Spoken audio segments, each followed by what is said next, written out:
Cricket balls are red, baseballs are white, American footballs are brown, and tennis balls are yellow. We don't even think about it really, but the story behind the tennis ball is actually quite interesting and even involves Sir David Attenborough. I know. Well, here's the tale. Tennis is widely known to be a French sport. It dates back to the 12th century when people used handmade balls, and it was then called tennis, which is the verb to hold in French. And people used some pretty wacky material to make the balls with. Cork, wool, chalk, animal fur, and even human hair. A few centuries on, Germany got dead into the tennis too, but wanted to make a few modifications to the ball to make it a bit more effective. Around this time, an American chemist had just created something called vulcanized rubber. Out of that, people started developing air-filled rubber balls, which were properly bouncy, but either red or grey in colour. These were manufactured in Melton Mowbray. That's right, the home of the pork pie. One problem, the balls kept on breaking on impact with the racket. The call of new balls please seemingly coming over every other point. Step forward English lawyer and tennis enthusiast John Moyer Heathcote, who suggested balls be covered in flannel to stop them from degrading. And thus the modern-day tennis ball was born. But these were white or black, so how did they become yellow? Well, in 1967, the controller of BBC Two, one Sir David Attenborough, decided the corporation should show Wimbledon on colour TV. He got his wish and it was wide into people's homes across the country. The only sticking point, the white balls were nearly impossible to see on the screen. So the International Tennis Federation, sensing an opportunity, started developing a new ball that would be visible even without the need for 4K LED displays. Not that anyone had that in the late 60s. After rigorous testing, they came up with the colour optic yellow and decided every ball be coated in that colour from there on in. And there you have it. Tennis balls are yellow, all because Sir David Attenborough wanted to watch Wimbledon from the comfort of his own front room. You could say the ITF aced it.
This is Paul Hawksbee and Andy Jacobs with you through until 4 here on talkSPORT, where this afternoon we bring you our now traditional Christmas Eve gathering, where, as always, we're joined in the studio by a select gaggle.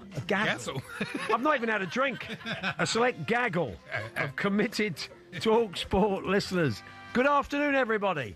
Yay! Yeah, what about that? We squeezed them all in. Yes, this year, amongst others, you'll be hearing from a mischievous barman who once wound up an Arsenal hardman, the holder of 2 Guinness World Records, someone who went on holiday with Jeff Peters by mistake, and believe it or not, Danny Ing. Yeah, Danny Ing is...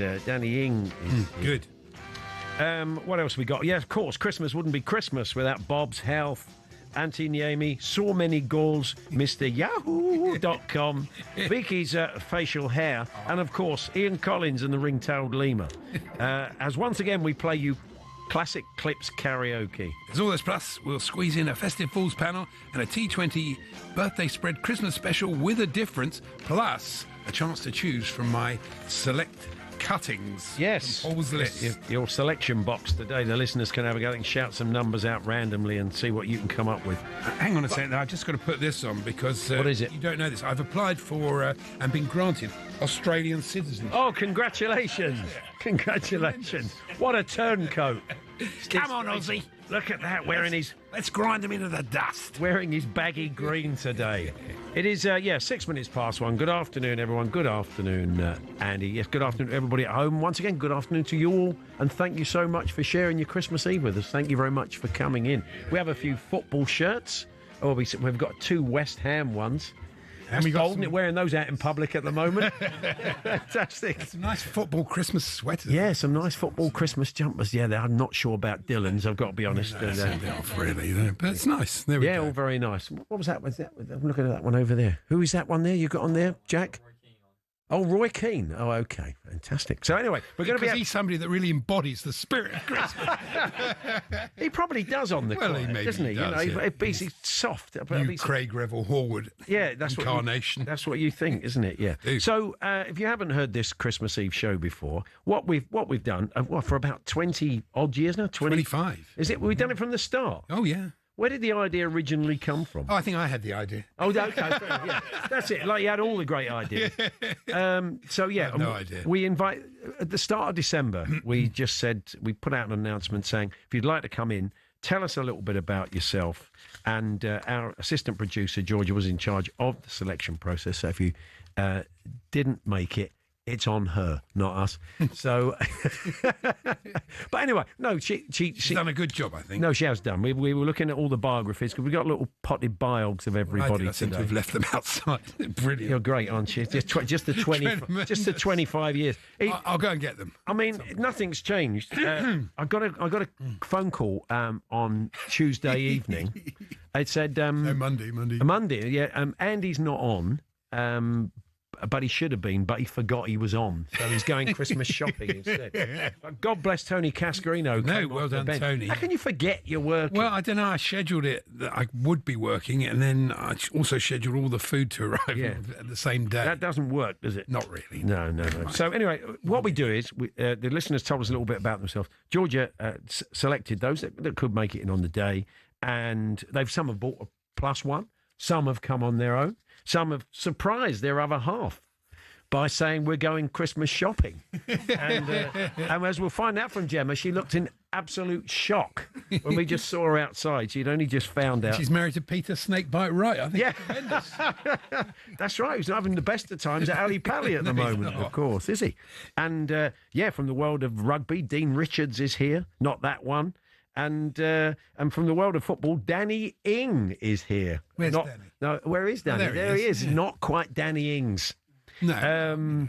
But we'll find out later on if there's ever been an issue around there. So as we said, we always get interesting stories. We've got a qualified ref working their way up the ladder. Currently, we have got someone who's a big Rod Stewart fan. We'll find out who they are a little bit later on. Not there's anything wrong with that. We've got someone who has now perfected the Test Daily noise that Andy said she used to do on Strictly. I had a classic on Saturday night, the last one. We got a Forest Green Rose. It was a really long Really? Yeah. I'd never noticed it. I used to listen for it. I just thought you were imagining it. Forest Green Rovers fan will be joining us. Somebody who once went on holiday, and Jeff Peters, that's right, Jeff Peters of the Birthday Spread fame, was the rep. Of course he was. Yeah. I could see Jeff as a holiday rep, can't you? Definitely. So we'll be chatting to them. We've got fans of all different football clubs, people who love their motorsport, someone who's been pretty big in the old karting world, and all manner of other stuff as well. As we said, we'll be playing you some classic clips. And they're all, look, we could update these, but what's the point? So we know you've heard them about 1 million times before. Some of them about 25 plus years old. So, should we get underway with a few? Oh, come on. We're going to be joined by some of the listeners very, very shortly. And you can get in touch, as always, talksport.com/H&J. You can text to 81089 or you can tweet to TSH&J. We'll have a Falls panel for you. As we said, a birthday spread with a difference. We won't keep it a surprise. What we've decided is, Jeff, he's desperate to do his toppers. Topper Peters. So Jeff he's going to supply the gags. We'll get a couple of the listeners with us in the studio, and one of us will be Team X or Team Y. We'll be with them. We'll give them a bit of guidance, and you're going to have to listen to Jeff do his gags, and keep score. So he's going to be in charge of both today. But let's kick you off with some. Not kick you out. No, Obviously. let's kick you out. Just got it. Let's kick you off with some clips, and we're going to kick off with Mickey Quinn, which is a bit of an old favourite. Yes, they were on the subject of fashion. And off the back of Saga's man bag, we heard that producer Skaggsy wore a pair of Ugg boots. What are they? Ugg boots? I'll tell you about those in a minute. Okay, on Boxing Day, he took them back the next day after getting so much abuse from his mates. We want to know, what's your biggest fashion fox paz? I love the pause. Yeah. Just, he's going, what's that word? If he only had that season in France, he would have. Very true. Biggest Tony would have known. Fox Paz. Now, this is the favourite. This is Goffey. I love this guy. Yeah. It's a bizarre one, but it's our old mate Darren Goffey. We've seen a bit more of around the Ashes recently, with a competition prize winner breaking the good news. We have a winner, don't we, Goffey? Yes, we have. Congratulations, Darren. You've just won a break to Turkey for you and a mate from Gatwick. What if you haven't got a mate from Gatwick? Oh, you can't go. You can't go. They have to then phone somebody else up, don't they? That's the trouble. This is a very quick one. We played this as a little short clip, but this is the original version of Alan going full Sylvester the Cat. Here he is. Russell, question 2. Which ocean goes to the deepest depth? Deepest depth. This says Mick Parry here. I don't think anybody's ever called him Mick. Oh yeah, Mick. Good. Oh yeah, this is probably Andy's favourite clip. I think. I don't even know why I love this clip. It's just the fact that Mike's so humorous with the fellow. Yeah. Okay. Well, here we go. It's fairly self-explanatory. Let's go to James, who's a Man United fan in Sheffield. Goodness me, James, is that you? Are you there? You're Mars. He's so angry with him. Not his fault he's got a bad line, is it? Yeah. Or Mars. That will definitely be if Mike Parry writes. We should wish Mike well, actually. He's managed to injure himself getting onto a tube train and his knees in a brace, which is not great for Christmas. No, not really. So but we do wish him I don't know if it was Bladdo in Moddo, as he likes to say, or not, whether he was. Who knows? Anyway, we wish him well and a Merry Christmas. So we'll have more clips. The next one is quite long, so it is Yahoo.com. We'll bring you that. If you've not heard it, it is an absolute corker. It's a call to Fisherman's Blues. But we'll be chatting to the first of our talkSPORT listeners. I'll go and get me notes. I'll get me notes. Okay, that's all to come. It's Paul Hawksbee and Andy Jacobs here on talkSPORT for the Christmas Eve party. As we said, get in touch, talksport.com, text 81089, tweet to TSH&J, 03717 223344. We're here with Toolstation. Stay one step ahead, whatever the job. Next stop, Toolstation.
It's the most wonderful time. Good afternoon, it's Paul Hawksbee and Andy Jacobs here on talkSPORT. We're having our traditional Christmas Eve party where we invite a select band of listeners in who said they would like to join us today, and we're very grateful that they have.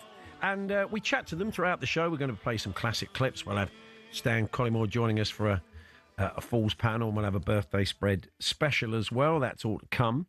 So let's say hello to our... I said Dean Richards was here. Rugby fans got very excited. But it's not that one. Not that there's anything wrong with that. Dean Richards has been joined by his son, Ben. I mentioned earlier on that we had some West Ham fans with us. Good afternoon to you guys. Good to see you. How are you doing, gents? You all right? Afternoon. Tough times for your club, Ben, at the moment, isn't it? To say the least. To say the least, yeah. We are... we're just rubbish, aren't we, mate? Well done. I thought he was going to swear there, didn't you? We're just rubbish. That is the kind of in-depth analysis that would get you a job on. It's a long story. There's another word for it. Yeah, there's another word, yeah. So, Dean, did you give Ben any option to support anybody else? When did you first start? When did you start to indoctrinate him into the way of West Ham? Well, when he was born, I think it was 12 hours and I'd put a West Ham shirt over his head, took a photo of it. Yeah. And that was it. I thought, if I'm going to have 50-odd years of misery... Yeah, that's it. Yeah. Pass it on. Pass the misery down. And have you ever wavered? Was there ever a point you were in the playground at school saying, I want to be a Real Madrid fan or something? Oh, well, as a kid, sometimes you look around and you think, other club success looks good, but then you're like, Dad's like, nah, you're West Ham through and through, whether you like it or not, and then that's it. Yeah, I wouldn't have it any other way. And you go to the games, guys? You? Yeah, sometimes. We're not like... I've got a couple of mates who are season ticket holders, yeah. Because you live in Wales now. That's right, yeah, I live in Cardiff, but I've been down to a few games. I went to a game my mate Chaz, shout out to Chaz, he's a West Ham fan. We had him converted because he was Liverpool and he's like, but at a young age. Yeah, I can understand why you'd make that switch. We timed it well, Glory hunter. Oh, very much so. But yeah, I've been to West Ham, I've been to London Stadium about 5 or 6 times. Most occasions we've lost. Yeah. Last game I went to was Palace. We lost. The atmosphere's great, though. It's like out of space, no atmosphere. It's empty. We were chatting yesterday, Dean, to the advisory board, the ones that obviously deal with the board members, and they're not happy at the moment. Andy from the advisory board was on with us. And like we talked again about you being sold a dream because you love the old place and you didn't really want to move. No. So there you are in this new stadium. Think it would be worth it because of the money will generate and the players will be able to buy and the success we'll have. And you have won a European trophy, but really, generally speaking, they haven't delivered, have they, the people at the top? I think what worries me, what worries a lot of fans, are if you look at the other teams that have come up, like Leeds, Sunderland, and even like, I know Forest haven't just come up, but you look at Forest, when you look at their home support, and you see it on the telly and the atmosphere. It's incredible. Yeah, and that's what will keep Leeds up. That's what will keep Forest up. Well, your place was so intimidating. I've been there enough times as an away. Andy actually went there once and found himself, his seat was among the West Ham Herberts. Yeah. And he had to Upton Park. You pretended to be Danish. Oh, yes, I'm from Danish. I love the Premier League football. Isn't it great? They said, "Why That's Swedish, Andy." Yeah. Oh, yeah, it is. Oh, yeah. Sorry. I forgot you were a dialect. It's a vague Scandi thing. But he got away with it. It was like the Great Escape. Well, not quite, because obviously he got away with it. Spoiler alert if you're going to watch it this Christmas. Okay. But, I want to say, though, Dean, you're a paramedic, and I think the best of people, really fantastic. You do a great job, all of you. Whenever I've had any experience with paramedics, they've always been terrific. Yeah, I'll hear that. I know, like, obviously, listening that, what happened to Sue and all that, and I hope you got treated well. And oh yeah, yeah. I mean, a couple of times this year, my old mum's needed the paramedics to come. They're just brilliant. It takes them a while to come, but that's not their fault. No. And they're very apologetic when they do, when they don't even need to apologise because they got no control over that. So how long have you been a paramedic? So I've been in the ambulance service 32 years now. Right. So, and then for 30 odd years I've been front line. So I was a technician until 15 years ago. Then I become a paramedic. So, yeah, it's tough at the moment, Like, I originally started in London, believe it or not, with this bloke. Yeah. No, really? Yeah, I know. You just ran into each other today. Yeah, we used to be friends, but we don't talk anymore. We happened to turn up today. It's a coincidence. Yeah, both absolutely. It's amazing. Yeah. So, and then in 1999, I moved to Norfolk from London Ambulance Service, where Dan was. And, just stayed up there ever since. Yeah, been there 25 years. Like, I remember you guys when you had the drive show. Oh, God, the short-lived before they decided we weren't right for 4 no, not really. 7, yeah. They had a point. But he was better than Lofty. Yeah. Oh, no, it's harsh. Very harsh. Good old Tom. Good old Tom. And you run ultra-marathons, then, is that Badly. Right? Very bad. Well, I mean, how can you run a bad ultra marathon? It doesn't matter what time you. The fact you're taking on like 30 miles is ridiculous. Well, it's more. A week and a half. It just gives you an example of how bad I am. So I entered an ultra marathon near Kings Lynn, where I live, and it was like 7 miles from Kings Lynn, but it went all the way to Great Yarmouth. Yeah. It was through the night. And it was called Sunrise, and the idea was you started about 4 o'clock in December, you run through the night, and you had to beat the sunrise coming up to get to Yarmouth. Mm. Well, the sunrise beat me, and then the sun went down again. So, 85 miles. 85 miles. Yeah, right. yeah, but the sun definitely went down. Because the kind of ultramarathon is a bit of a broad church. It can be anything over. It can be up to from about 30 onwards, Carl. So I don't know for sure, but I think it's just anything over a marathon is class, but 50k usually and above is what they say it as, up to whatever you can do, really. I mean, there's some people go on, like I do backyard ultras, and there's some people have gone, I think the latest record is up to 4 days continuously on the hour every hour. Blimey. Ben, have you got the bug for that? You a runner?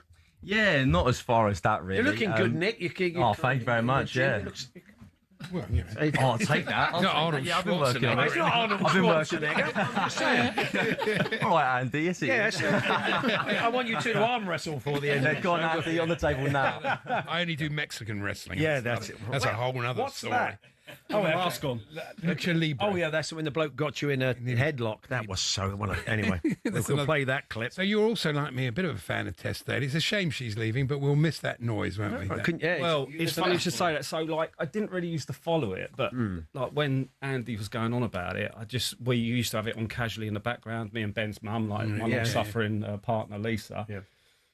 So, like, the last couple of years I sit there, and when she comes on she just never does it, but I sit there kind of like a few glasses of red down, and I've locked my arms crossed, and when she comes on I'll sit there going and like Lisa gives me the side eyes. But bizarrely the semi-finals were on and we was watching it, and Tess Daly come on and Lisa went oh, so that's good. Yeah, she has got no idea why she done it, and I didn't even ask her what are you doing.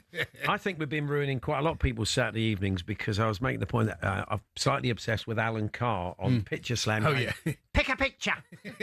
And a few of the listeners told us they've been doing that and being kicked out the living room by the other half. And finally, Ben, you are a physio. Yeah, that's right. Yeah. Did you train here, then moved to Wales? No, that's right. No, so when I was 18, moved to Cardiff for university. Then done 3 years there. And once you do it in the NHS? Yeah. Still now NHS. Yeah. Would you like to do it in the world of football? Would you make Cardiff City? Yeah. Well, yeah. I'm moving into the world of sports. I'm doing like rugby on the side now. Some Saturdays I do like pitch side coverage. That's good. Just say your dad's called Dean Richards. You'll get a job. You'll get a job in rugby. I never knew that, because the thing is, like, in all honesty, I'm not much of a rugby guy myself. Like, even though I'm living in Wales, I'm more of a football guy. But they're not much of a rugby, sadly, at the moment. It's bad for the sport there, isn't it? And it must be tough for them in Wales. You must be surrounded by all these rugby fans who are getting. Oh yeah, no, it's kind of good. They lose all the time. That's good to watch. Well, fellas, thank you very much for coming in. We may well catch up with you later. Cheers, gents. Thank you. Rope you in a bit later. But thanks for coming in. We appreciate it, and all the best to both of you. Let's get a couple more clips in, shall we? We've got one more for you in this section. It is a bit long, and it's courtesy of our very good friends with Toolstation, of course. Clips of the week on talkSPORT with Toolstation. Next stop, Toolstation. Clips of a week about 15 years ago. Yeah, but probably. still. Yeah. At some point they were. This is such a bizarre clip. It's this guy that Keith used to get on the show, and he was a bit of a character, of course. But they were just handing out some information, fishing-related information, that Keith asked, the brilliant Keith asked from Fisherman's Blues. And this is how it all unfolded. What's the website, Andrew? www. Yeah. RN. RN. AN. AN. DR. DR. M.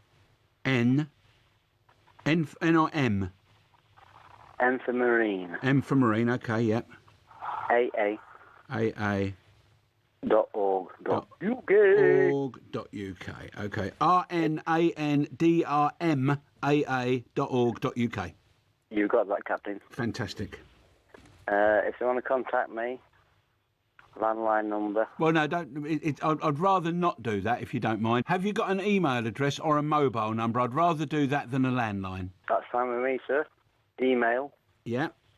CACH. CACH. ALOT. A-L-O-T, yeah. M-A-X-I. M-M-A-X-I, yeah. At. Yeah. Yahoo.co.uk. Yahoo.co.uk, okay. So you've got C-A-C-H-A-L... O-T-M-A-X-I. Yeah. Okay. Case lock Maxi. Yeah. My mobile number. Yeah. 07. Yeah. 954. 954. 022. 022. 644. 644. Okay, Andrew, I've got all that done. I will repeat it. Oh, No, don't do that. I've got his landline number if you want. It's 0208 458 3583. No one try it. No one try it. That's my old number. But yeah, that was like live radio.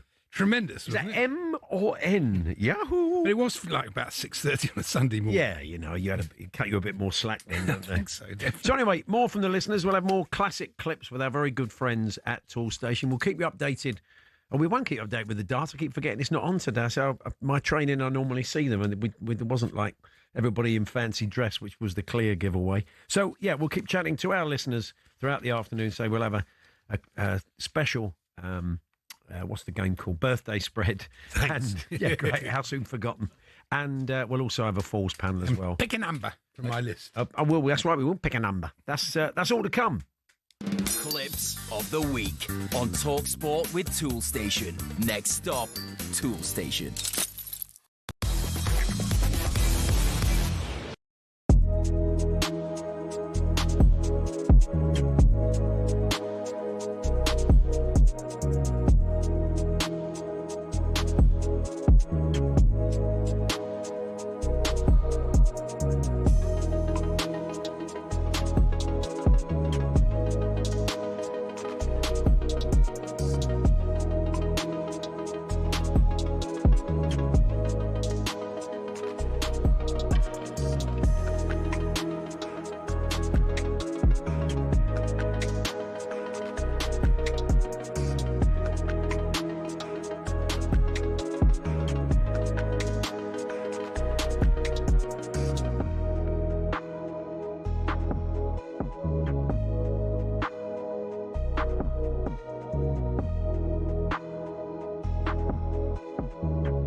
When you think about famous F1 circuits, the likes of Silverstone, Monza, Monaco come to mind. One of these is not like the others though. Monaco is just one of a number of street circuits on the calendar, and that number's only set to rise. There's a clear difference between a traditional circuit and a street circuit. One is a purpose-built facility on private land, the other is, as it sounds, a race through the streets of a major city. Monaco's the famous example, twisting and turning through the streets of the Principality with iconic backgrounds and, let's be honest, not a lot of overtaking. But from 2026, there'll be a record 10 street circuits on the calendar. It proves that cash remains king. Each track promoter gives F1 between $20 and $60 million just for the rights to host an F1 race. And when Saudi Arabia pays upwards of $100 million, you can see why it's an attractive prospect for the sport. But is it all positive? Well, the drivers aren't that bothered. If you ask a majority of them, they'll tell you historic circuits at Silverstone, Spa, Monza, Zandvoort, they're the favourites. For the sports organisers, though, it kind of makes sense. In 2025, Monaco had a record 2.3 million strong viewership in the US alone. Meanwhile, for the British Grand Prix several weeks later, 1.5 million tuned in. So while these races may not be rip-roaring, all-out action, thrill rides we want as race fans, people are tuning in even more, and bosses can demand even more cash.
Good afternoon, Paul Hawksbee, Andy Jacobs here on talkSPORT with you through until 4. We have a select band of talkSPORT listeners with us in the studios today, and we're playing you some classic clips, and we're finding out more about the listeners and their plans for Christmas, etc.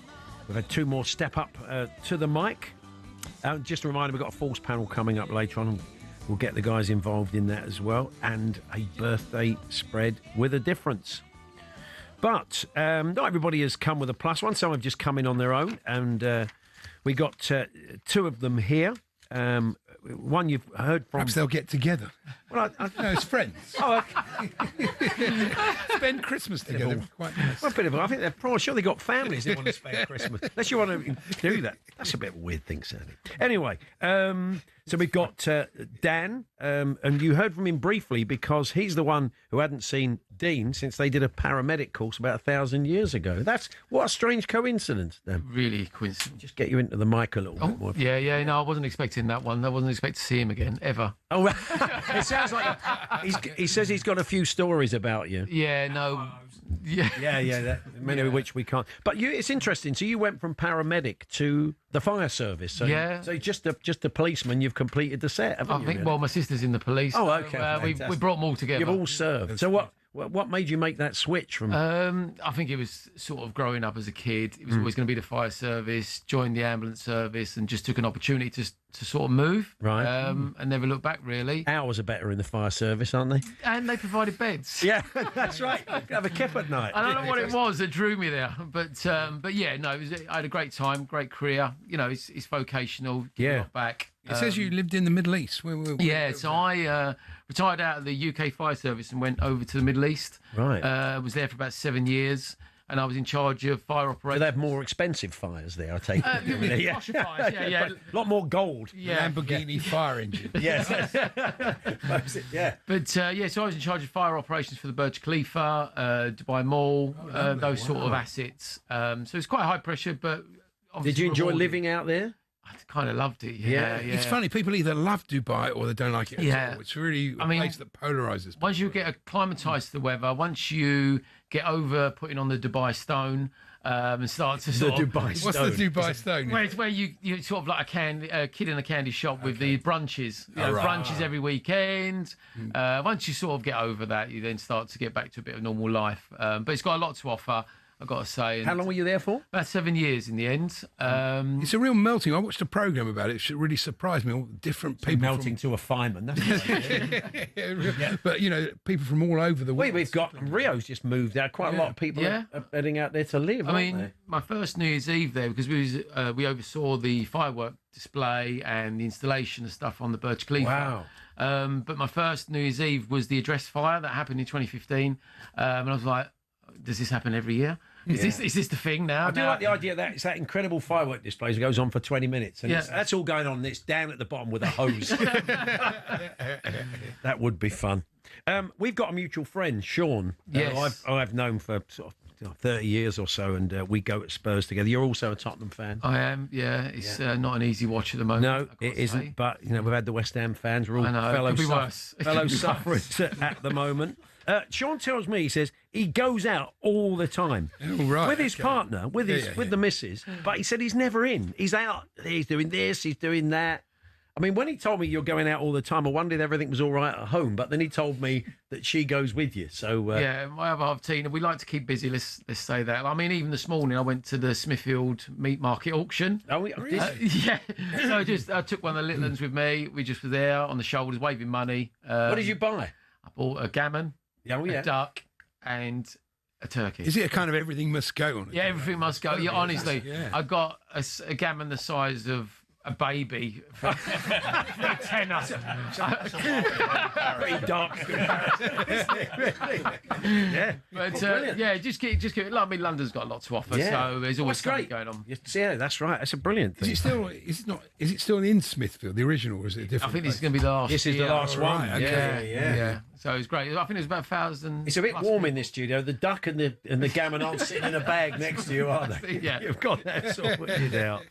Well, alongside you is young Jack, and he's in his Ireland Christmas jumper, his Roy Keane Christmas jumper. You're a university student, Jack, at UCFB at Wembley. Yep. And is that the course that Georgia did? Is that the same one? Did she do? Oh, yeah. I wonder why you got in. There you go. It's alumni.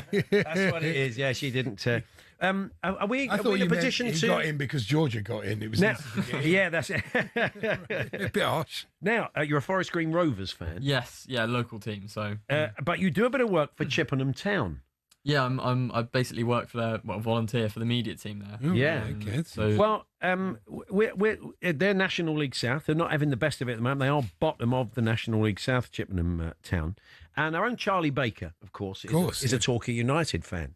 And when I said we had a Chippenham Town fan coming on, he's very keen on the brotherhood of very much non-league so, football fans, and he feels it is a brotherhood and everybody has to stick together. So he told me he has a message of support for Jack and Chippenham Town, and let's bring that to you now.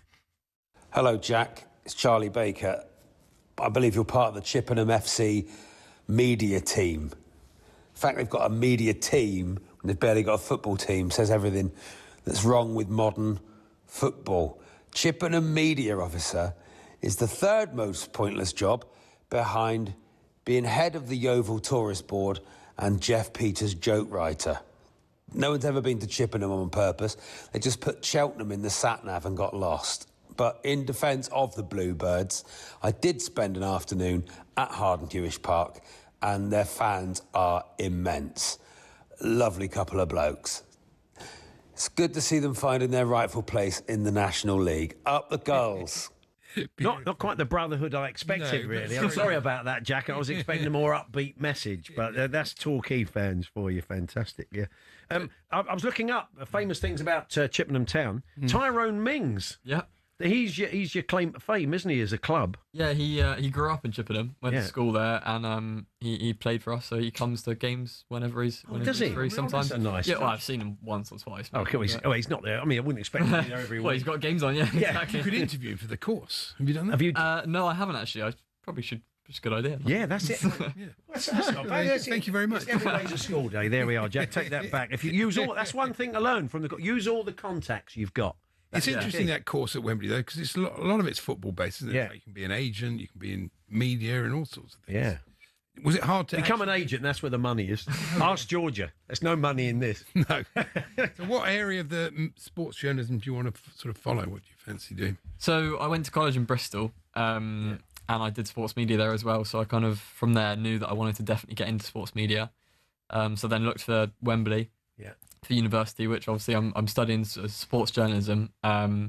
Work for Chippenham, so I kind of do a mixture of photography, just general media work. You know, I'll do the match tweets on games and stuff, and I got into... It's a really good thing, that. It's a really good way to learn, because people often say, well, I want to get... Because it's hard, obviously, to land full-time jobs. So, you know, you kind of get the skills on a voluntary basis. A very, very good idea. It said you want to see behind the scenes. So basically today is like work experience for you. Yeah, exactly that. Dan, just going back to you very briefly, my mate Sean, our mutual friend Sean, did send a couple of pictures. I said, have you got anything on him? He said he went to the darts recently as a snowman. Let's show that to you now. A snowman on the Manjaro, by the look of it. I feel like I'm watching Frozen. It's fantastic. Yeah, it's a fairly shonky outfit, that, isn't it? When was that a real last-minute purchase on Amazon? I think it was definitely an Amazon purchase. Yeah. But you do appear on Match of the Day now and again, I understand. Not dressed like that. No, not dressed like... I think we'd notice him, wouldn't we, sitting next to Shay Given? I didn't spot that one. He's been on Match of the Day. Look, with his son.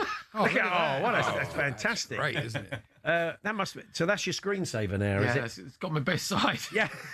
Has a goal been scored there? No, we've missed. Of course, we've missed. It was against Brighton, actually. Yeah, of course we've missed. We rarely score these days. So fantastic. You do. Well, fellas, thank you.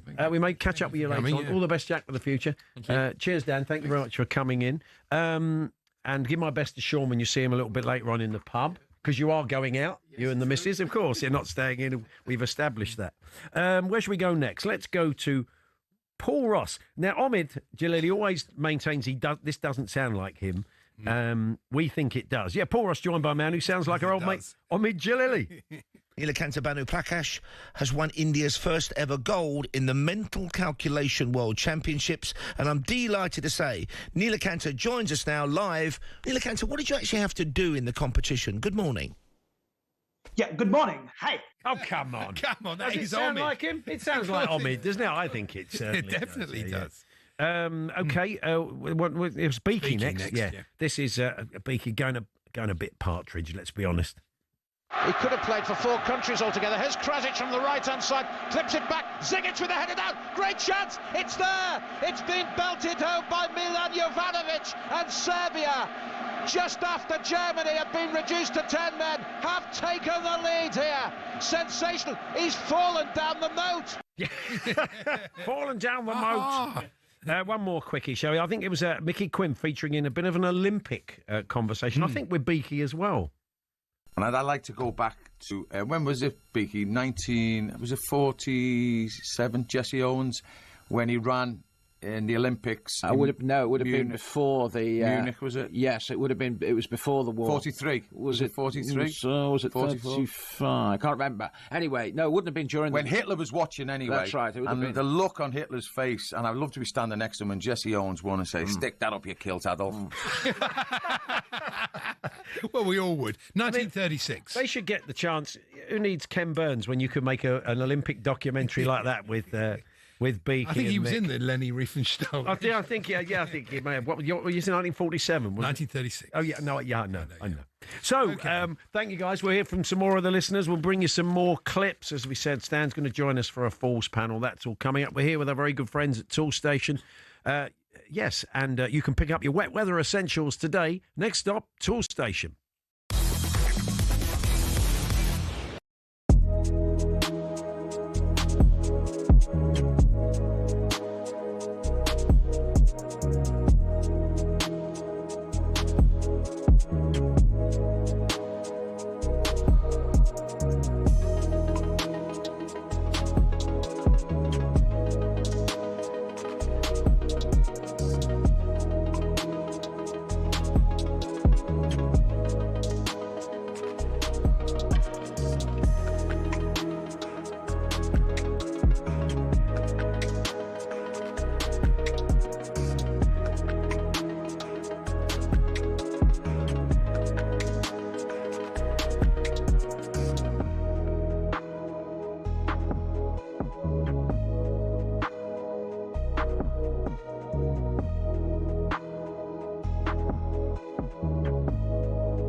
Wish you a very Merry Christmas. If you're on the road, Max Scott, we know, will be listening now. Yes. He said he was going to bombard us with texts, getting us to talk about Forest. So, and my friends Philip and Michelle did. Yeah. So say hello to them as well. Yeah, absolutely. Everybody on the road this afternoon. Do hope you're enjoying the show. We'll bring you more classic clips, hopefully give you a bit of a giggle, and keep chatting to the talkSPORT listeners, a little band of which have joined us in the studio. Now, one of our next two guests, they're husband and wife, Raymond and Gemma, and Gemma didn't know she was coming into the studio.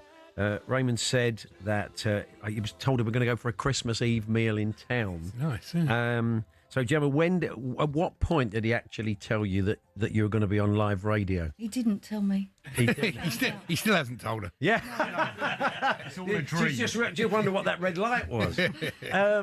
So, you guys both listen, or is it Gemma? Yeah, we both listen. We've been listening for over 20 years. Yeah. Wow. So Gemma's a gardener at the moment, and she listens to it when she's gardening, and if I can listen to it when I'm working, then I sometimes, will. But like today, you should be working. So. No, well, okay. You say he's a surgeon.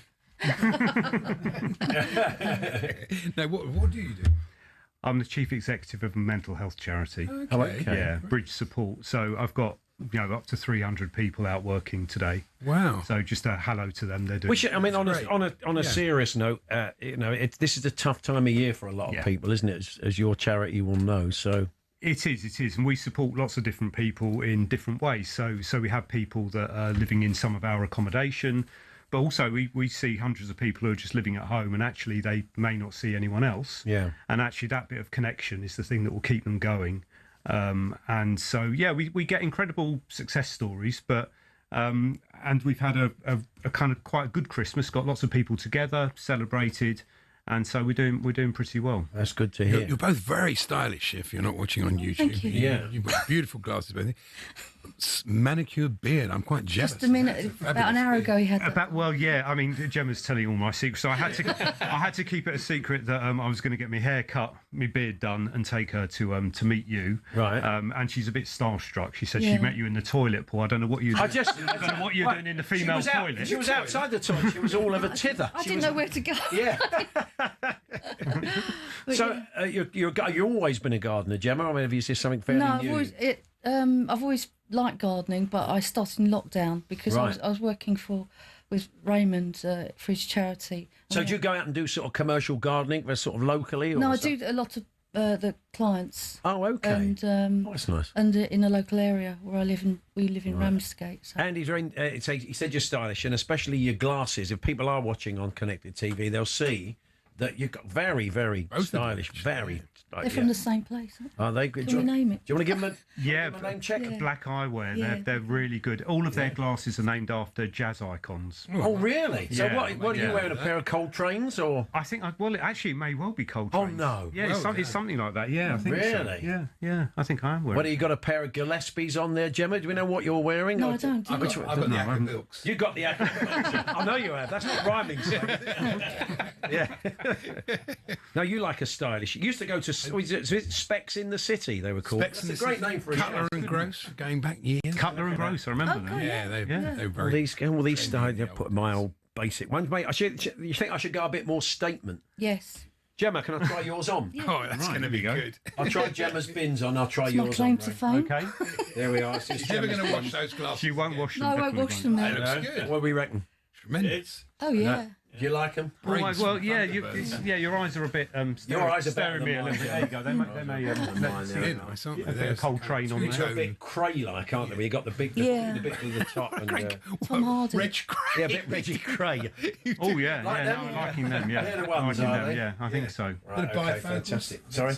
Yeah, they Yeah, are. nice. They They're are. nice. Yeah, these Thank are. Thank you, guys. That's very, very kind Well, of great. That was great for opticians listening. Tremendous chat. If you're listening in your car, just me trying on glasses. Talk eyes. Yeah, whatever happened to England's left-sided problem? Who do you... You're a Chelsea fan, Raymond. I'm a Chelsea supporter, yeah. And how you feeling about life at the moment? Could be worse. World champions? I'm feeling all right. I mean, I listen to Andy's very measured comments about Chelsea every week. And I never think anyone's listening, you know. I'm always shocked afterwards when people react. Based on the figures, you could be right. No, of course not. Of course not. That's we're definitely listening. No, I mean, Maresca appears to be like a lot of women we know on the dating scene. They're going for Mr. Right now rather than Mr. Right, if you know what I mean. So he feels like he could be someone who agrees with what Chelsea are doing at the moment, but he's had his head turned, and I think now he's looking at the main prize elsewhere, personally. I can't see that. You don't think so? Nah. You think he's sticking around? I think it's very convenient that he has this argument, and the next minute they go, "Oh, he's linked with City." You know, City like him. It's an it's agent bound to thing. make the club like him more, covet him more. And Gemma, you a football fan? No. Oh, okay, fair enough. Thanks for coming in. But not at all. No. So why do you spend 3 hours listening to us? But you entertain me. What can I say? Oh, that's good. Well, we you try. don't talk. You don't talk too much about football. No, we try You've not got the to, right yeah. balance. All right, let Gemma come on. Let Gemma choose a number then from the list. Okay, now Andy, Gemma, Andy's got his cuttings that he has, and you can choose a number, anything between. They won't be sport. These are all non-sport. 2 and 214. Let's hope it hasn't gone. 6. Number 6. Number 6, I think, is still available. So could be interesting. Actually. Okay. I mean, it should be near the top, shouldn't Well, it? I've based got on these. Starting at 200. This is supposed to be a simple system of No, finding the these have cuttings. been done since I. Oh, okay, go on then. During the Christmas holiday, I'll do a recap. All right, let's have number 6, and we might be able to squeeze in one more clip very quickly. Number 6. Number 6, what is it? Paddle Club Cricket 4. I don't know what the rest of the headline Who is. is the paddle? We got a paddle player here. People living close to a cricket pitch, the thwack of leather and willow is one of the most pleasant sounds of summer. But it seems the thump of a rubber and felt ball striking a carbon fibre racket is rather less welcome. People living next door, Audley Edge Cricket Club, have objected to paddle courts. What did I put this in for? Who cares? Yeah, it's really boring, Andy. Number 7. Oh, I know. Planning news, that's what. Oh, planning news. Planning news. We got time for number 7, like, try and get yourself Number out 7, of jail. Well, I don't know. 8, 9, 10. Number 7, yeah. We'll leave it. I think this is supposed to be a foolproof system of It's me. absolutely foolproof. Anyway, let's squeeze in one quick clip. We've got so many more to get through. Which one is it? Oh, yes. Oh, this is just a nuts clip. I don't know what Alan's thought process is. It's an on this day in history with Big Alan. Oh, yeah. Now, the People's Republic of China was proclaimed with Ma Zedong as its chairman in this day in 1949. Yeah. I tell you what result that is. I love a Ruby. What's it got to do with China? And who's Maxi Chung? Oh, good old Maxi. Good old Maxi Chung. Anyway, the times are pressing. Thank you, Raymond. Thank you, Gemma. Lovely to see you. Lovely to see you. And keep listening. Thank you very much. We will. We'll try and do more football, but then if you do, we'll lose a listener. Yeah, you will. This is the problem. No, you won't. So we'll keep chatting to the listeners. We'll have a Falls panel coming up as well. We'll look at a lot of the big games, many of which you'll hear on talkSPORT over Christmas. Yeah, this Christmas, talkSPORT, the only place on national radio for live football on Boxing Day. Manchester United versus Newcastle, also exclusive home of 10 Premier League games between the 30th and New Year's Day. So we are completely and exclusively right across it, including Arsenal Villa. The best way to listen is to download the talkSPORT app. More after the news headlines or the sports headlines at 2.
Cricket balls are red, baseballs are white, American footballs are brown, and tennis balls are yellow.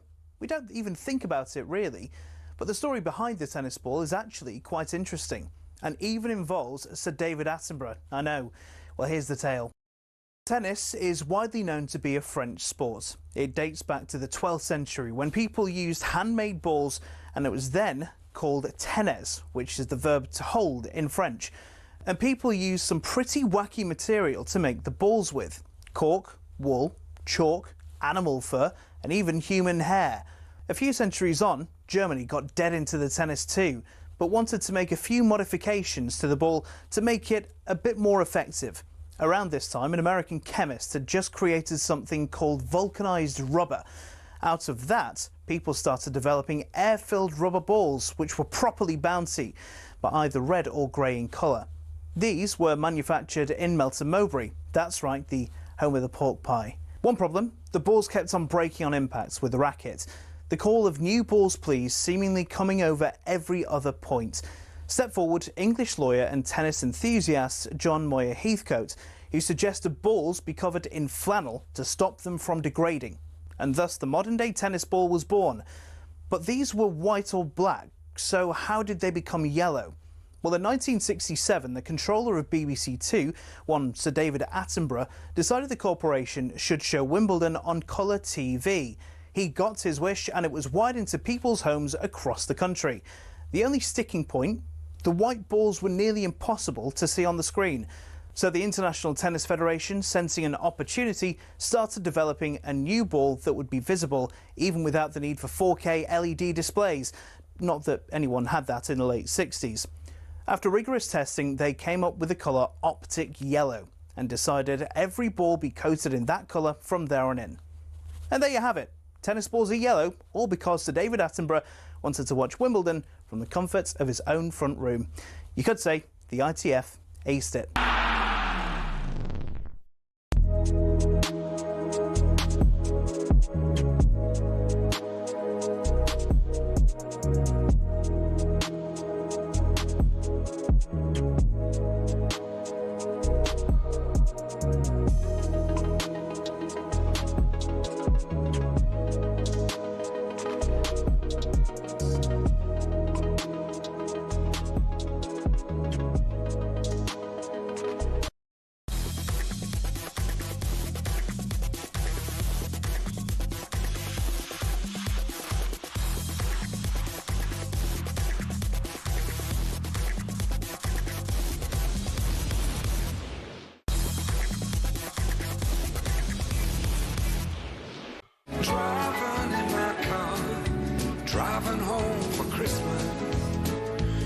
Good afternoon, it's Paul Hawksbee and Andy Jacobs here on talkSPORT. Very Merry Christmas to you. We're bringing you our traditional Christmas Eve party. We're a select band of talkSPORT listeners who said they would like to join us today. I had to confiscate the celebrations. Why is that? She's eaten half of them. Who has? Sue.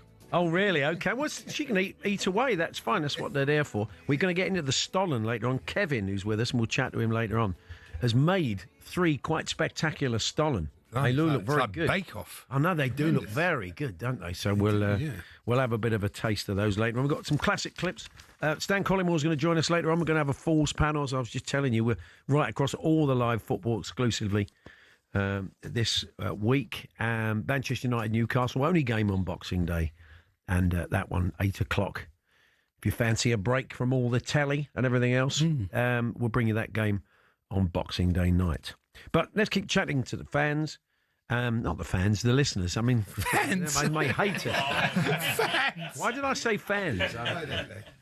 Anyway, we're joined by Danny Ings, who's changed an awful lot since he went to Sheffield United. He's an Ing. He's Danny Ing, singular. It's the Daniel, actually. Is that why you call yourself Daniel as opposed to Danny, just to shake people off of the Danny Ing thing? Yeah, I've had it a few times. Yeah. Playing football, but yeah. Not, You've never met him, I take it. No, that would have been a slightly eggy conversation. Because you would say, Danny Ings, he'd say, yeah. I say, I'm Danny Ing. Yeah. And he'd go, oh.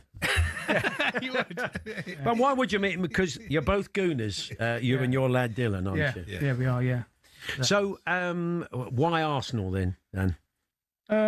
Family, was it? Kind of peer pressure?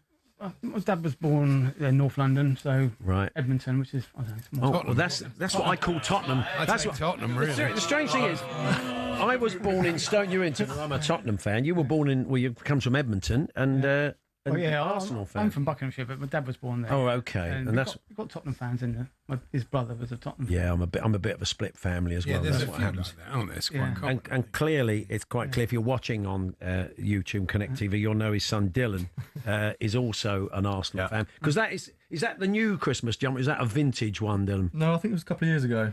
Yeah, but this is an Seen a bit of Invincibles, wear, isn't it? Invincibles one that I was like 3 years old for. But, Right. Yeah.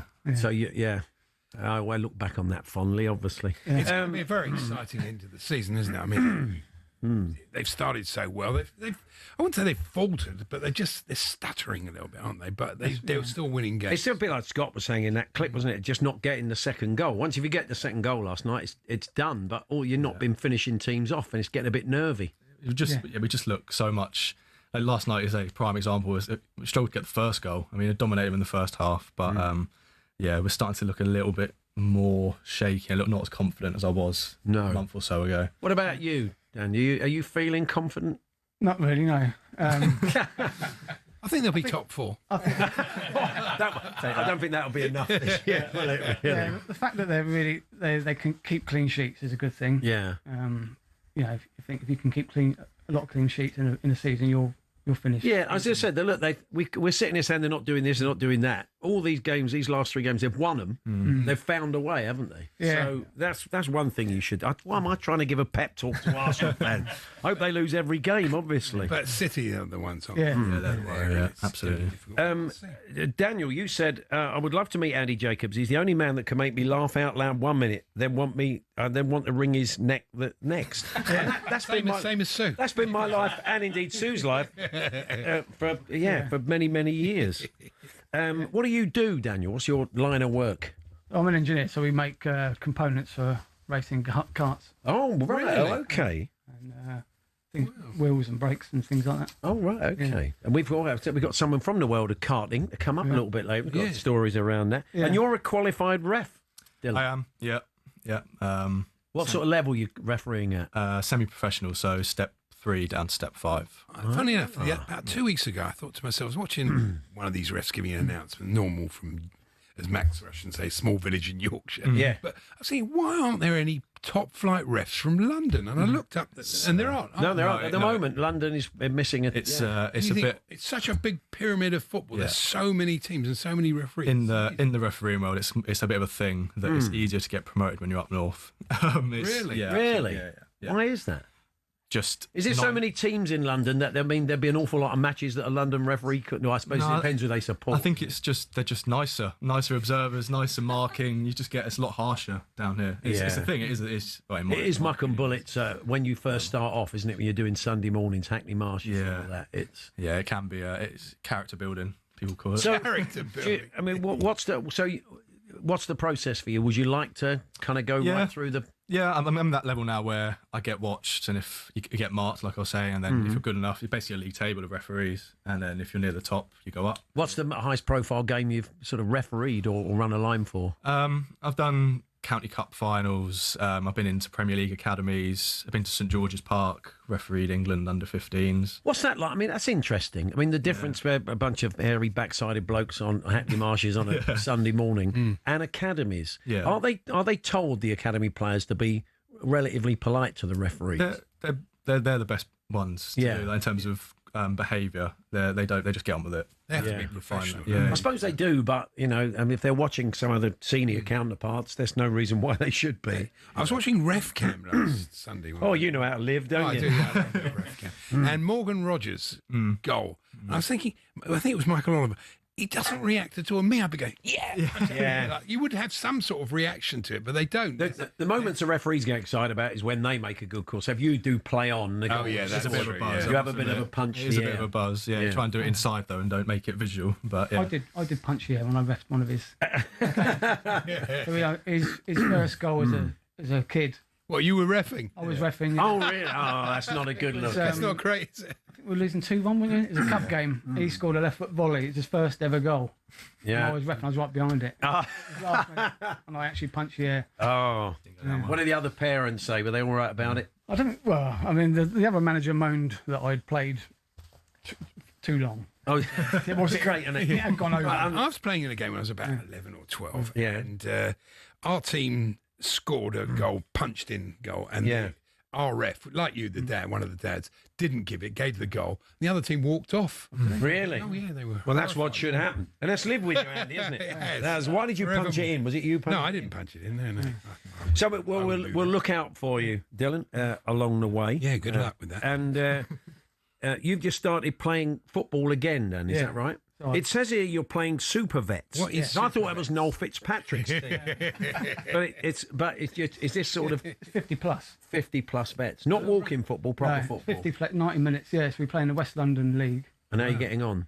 Right, we've won every game so far. There's some tough games. Last game we played Chelsea over in Chiswick, and that was Chelsea vets would be quite good over 50s. I would have come and watched the game. Pat Nevin and Kerry Dixon. Yeah, it's tough. Yeah, and would you like a referee your dad? Have you ever had the pleasure? I watched you the other week, didn't I? He watched this, and he got his first ever booking. So I think deserved.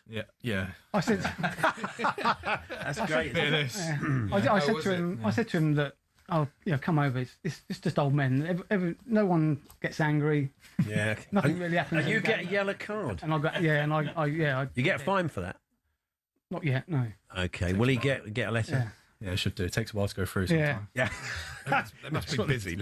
Fellas, thank you very much. We will catch up with you a little bit later on. All the best. So there we are. That's Daniel and Dylan Ing. Watch out for Dylan then working his way through the refereeing ranks.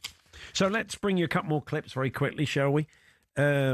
It's Beaky's back. I'm trying to. No, it's number 2. Oh no, sorry, I'm Perry going Groves. completely nuts. It's it is Perry Groves, and he was struggling with his words.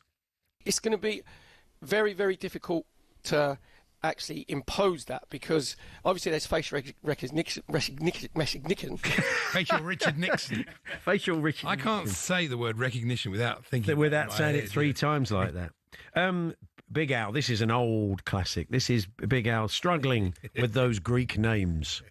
Portugal take on Greece in the big opener. Now let's get a Greek point of view from the Greek daily newspaper Eleftheris Typos. Goodness me, I hope I pronounced that right. And let's say a very good morning to next guest, George Georgiakopoulos. George, I'm sorry, I'm struggling with. I always have struggled with Greek names. George, good morning. Good morning. You didn't do too badly, actually. Oh, my goodness. Not too bad. Not too bad. Not too bad. He's such a lovely man, isn't he, George? Good old George, yeah. One more, then, to squeeze this one in. It is Beaky once again. It's the Jeff Peters clip, and he'll be up later on with the birthday spread. He is the only person who knows what the score Let's get a score update then with Graham Beecroft.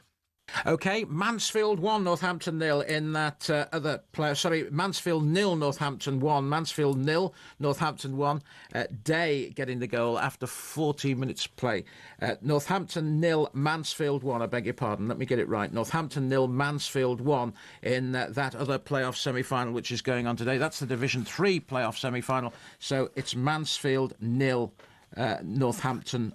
Sorry, it's Northampton 0, Mansfield 1. Let me get it absolutely right. In that other playoff semi-final, which is going on today. No one knows. On the anniversary of that match, we got Beaky on with Day, who scored the goal, and said he had become quite famous at the club, that Beaky clip. Anyway, more clips. We've got a Falls panel coming up later. More from the talkSPORT listeners. And we're here with our very good friends at Toolstation. Gear up for those darker nights with electrical and lighting offers. Next stop, Toolstation.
26k for 2026 on talkSPORT. It's going. Yeah, it's going quick, isn't it? It's going very quick. Very quick. Blimey. Yeah, talkSPORT is already looking ahead to an exciting year 2026 will bring. We're giving you the chance to win a massive £26,000. What better way to kick off 2026 than with some serious cash? It's our biggest New Year cash giveaway and it could be yours. Here's how to enter. Yes, for your chance to win, text WIN to 83338. That's 83338. Text costs £2.50 plus your standard network rate, or you can call 0343 423 9761. Lines closed 12 p.m, 9th of January 2026. That's when you need to answer your phone if it rings. UK residents only, 18 plus. This is a network promotion. Full T's and C's at talksport.com/win. So for your chance to win, text WIN to 83338 now. Good luck. We're here with the TalkSPORT listeners. The Christmas Eve pipe. Merry Christmas to you and yours, as my old milkman used to say. People don't say things like that. No. Yeah. Merry Christmas to you and yours. I did that in a text the other day. I thought, I must seem like I'm about 100. People don't say much obliged, do they? Much obliged to you? No, those people have died out, sadly. Which is, I wouldn't open with it. I wouldn't know. I don't think Charlie Baker's written that down for his next tour. Two more listeners have joined us there. We'll be chatting to everybody this afternoon, or they'll be getting involved in the Falls panel and the birthday spread as well. Paul Simmons has brought a +1, which we don't mind. That's fair enough. Gary Hill, who is, of course, the ventriloquist dummy son of Harry Hill. Of course he is. My son from my first marriage, Gary. Hello, Mr. Harris. You know the one, don't you? Of course I do. Hello, Daddy. But it's not him. No, it's not him. It's not him. Hello, Paul. Afternoon. Nice to see you. Good. Yeah, we're going to need more than nodding. No, this is radio, Paul. You live in a silent world. I do feel for you there, because you're a mascot, and of course you just have to wave. You shouldn't be talking as a mascot because it breaks the fourth wall. The kids don't like the mascot suddenly goes, all right. Yeah, definitely. Yeah, you can't give any voice. You wear the outfit of Leonard the Lion, the official England athletics mascot. It's quite well known, isn't it? That's quite. Yeah, that's correct. Yeah, I'll do that. Yearly. Yeah. What's it like inside? I'm a bit close. What's it like inside that suit? Very hot and very stuffy, but I'm used to it because I do quite a lot of fancy dress. Right, you're used to it. Yes, have you completed a marathon in the outfit? Not in Leonard the Lion, but various other ones, yes. You held weren't the bloke with the washing machine. I never understood how. No. You held 2 Guinness World Records for marathons in fancy dress. Yeah. So tell us, what were they specifically? One was fancy dress Santa Claus, and the other one was an 8-foot water bottle. which was extremely difficult. Were these was that the water bottle sort of sponsored thing or something? It was by Buxton, yeah. Okay, still paying out. Yeah. Buxton, Tremendous. from their point of view. So how's that a world record, though? I don't... It's the time you've got in fancy dress. Yeah, the fastest marathon dressed as a water bottle and the fastest marathon dressed as Santa Claus. Yeah, people who are watching, there he is. That's Paul in the outfit. And what did you... Raised a nice bit of money there. That was London, yeah? Yeah, London. And what did you get round in? Well, Santa Claus was 255. Yeah. And in the water bottle, which I found was a better one, was 331. Wow. That's impressive, isn't it? That's ridiculous. If you're unencumbered and you're just running it, what do you tend to do a marathon in? I won the Harrow Marathon in 1994 in 2:23. Wow, that's a good time. So you're a good club runner. You've run for a long time. I was, yeah. I've been running since I was about 10. Yeah. Did you ever think of kind of taking that step, sort of Olympic trials and all that sort of stuff? No, not really. No, I wasn't at that level. You weren't at that level. No, I ran for England once. But blimey, that's not bad. That's good. But you're coaching athletics as well. Yeah, I coach at Liverpool Harriers. Yeah, with distance running. Yeah, yeah, distance running. Good group of youngsters, very enthusiastic. Yeah. Well, you're obviously a London guy, but you live in Liverpool. I live so in what Liverpool took now, you up there? A Scouse lady that I've fallen in love with. Oh, fantastic. Don't mind that's admitting lovely. that. Yeah. No, it's good. You don't have to admit it. Yeah. Well, it can be embarrassing for some people. It's a beautiful thing. It's a great city. I've got friends who live up there, and I've gone up there probably more than any other city apart from London, where I've lived all my life. And I absolutely love Liverpool. It is a top place. It's great, and I would like to thank all my colleagues at Bootle Delivery Office, because I'm a postman. Yeah. And they've done my delivery today, so I can get down here. Oh, that's a big shout out. Picked up the slack.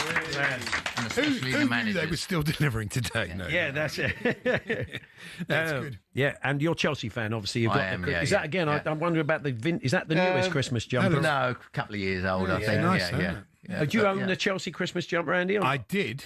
I got rid of it this year. I don't know why. I never wore it. Why would you bin a Christmas jumper? Because I never wore it. You just you throw it away, or what did you do? I think I bought it as a present for my son, and I never gave it to him. Oh, it's the thought that counts. Oh, very much so. Yeah. And then who did you give this? Did you not? No, it was in the wardrobe, and then I think we gave it to charity. I think. Oh, I said, well, okay, that's a nice time. You know me. And Gary has come with you. Hello, Gary. Hello. Because we didn't get a biog on you, we've just been catching up. You're a fellow Chelsea fan. I am indeed, yeah. You're also a local DJ for hire. Indeed. What do you call yourself? I thought you said, what do you charge? Oh, yeah. Call myself You're not Gazza's Music. Oh, Nothing more exciting than that. You got a card? I haven't got a card. Oh, that's a shame. No. You should always have a card. And what sort of stuff do you play? So I am your typical parties, weddings, bar mitzvahs. So I'll look at the audience and I'll assess what I think that they'll work with, and then play whatever I want. People always say wedding bar. People always say wedding bar mitzvahs. Yeah. Who played the music at your bar mitzvah? Was it the Joe Loss Orchestra? No, it could have been, but it wasn't. I can't remember. You didn't know Sue then, did you? No, it was Alan. Oh, what was his name? He had a little trio. Can't remember his name now. Okay, that's it's about forgotten. 60 years ago, for goodness' sake. But you had live music. Oh yeah, we had live music. Oh yeah, a trio, was it? Trio, yeah, they were good. Okay, what did they play? Sort of thrash metal? I don't remember. Okay, fair enough. enough. A long time ago. And a quiz host. I understand, Gary. You do a bit of that as well. A little bit of general knowledge and music quizzes. So I do 4 of each a month in just local pubs where I am in Leighton Buzzard. Fantastic. Are you a good quizzer yourself? Are you a good quizzer? I'd like to think so. Yeah. I'm not, your mastermind level, but I'll sit and do all the quizzes on TV, and then I'll throw out answers and whatever. Talking of that, I've got to do this one, because I was watching Celebrity Mastermind last night. Yeah. And A Clive. friend of the show won it, didn't they? Yes. Felicity Ward, we saw on our cricket. No spoilers or anything there. Oh, sorry about that. It's not the whole series. It's the show's on every night. I know. He said the subject was sharks. Yeah. And Clive said, yes, the cartilaginous fish. You are. Various species of which inhabit the whole of the world's oceans, and not plum shark 10-in-1 plumbing and heating. You shouldn't have to explain what a shark is. I know. Should you really, if you're watching your general knowledge? We all know what sharks are. I didn't know they were cartilaginous. Well, okay, well, now you do. Gary, have you got a pet question? Is there a question that you like to that always stumps people? There are two. Yeah. And one is actually very related to that, is how many bones do sharks have? What about that? Well, my goodness. What a segue. I believe they're cartilaginous. They are. Let's well done. Is it cartilaginous? Anybody want to have a guess? Shout a guess out. No bones, pure cartilage. Fact, tremendous. Oh, there we are. Jerry knew. Well, you even nice one, Jerry. Yeah, I think the clue was. I'm so glad you went first and I didn't say 364. I would have looked all right, Burke. Well, thank you, guys. Lovely to see you. So they don't need much filleting then if you actually catch one and eat it. What, a fish? A shark.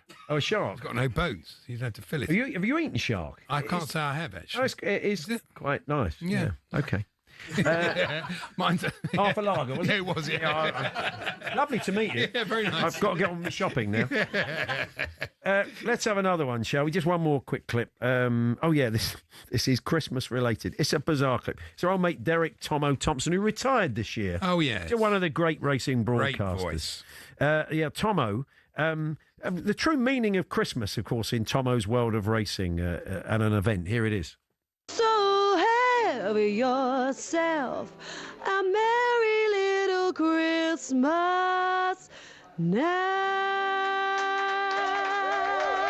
Oh, that is brilliant. And good news, Justin. Racing at Uttoxeter goes ahead. Yeah, never mind the birth of baby Jesus. Let's deal with the racing at Uttoxeter, shall we? Brilliant. Fantastic. Well, we're leaving number 14 out for reasons we won't go into. But we will be back with more clips, more from the TalkSPORT listeners. Stan Collymore joining us for a special birthday spread. We've got so many games for you on TalkSPORT over the festive. Stan's not going to do the birthday. Oh, no, I'm talking. I just long year. Well, he might. Falls panel. Yeah, Stan's going to join us for the Falls panel. We'll rope a couple of the listeners in to touch on their expertise. So lots more to come between now and 4 here on TalkSPORT. Very Merry Christmas to you all.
you think about famous F1 circuits, the likes of Silverstone, Monza, Monaco come to mind. One of these is not like the others though. Monaco is just one of a number of street circuits on the calendar, and that number's only set to rise. There's a clear difference between a traditional circuit and a street circuit. One is a purpose-built facility on private land, the other is, as it sounds, a race through the streets of a major city. Monaco is the famous example, twisting and turning through the streets of the Principality with iconic backgrounds and, let's be honest, not a lot of overtaking. But from 2026, there'll be a record 10 street circuits on the calendar. It proves that cash remains king. Each track promoter gives F1 between $20 and $60 million just for the rights to host an F1 race. And when Saudi Arabia pays upwards of $100 million, you can see why it's an attractive prospect for the sport. But is it all positive? Well, the drivers aren't that bothered. If you ask a majority of them, they'll tell you historic circuits at Silverstone, Spa, Monza, Zandvoort, they're the favourites. For the sports organisers, though, it kind of makes sense. In 2025, Monaco had a record 2.3 million strong viewership in the US alone. Meanwhile, for the British Grand Prix several weeks later, 1.5 million tuned in. So while these races may not be rip-roaring, all-out action, thrill rides we want as race fans, people are tuning in even more, and bosses can demand even more cash.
It's beginning to look a lot like Christmas.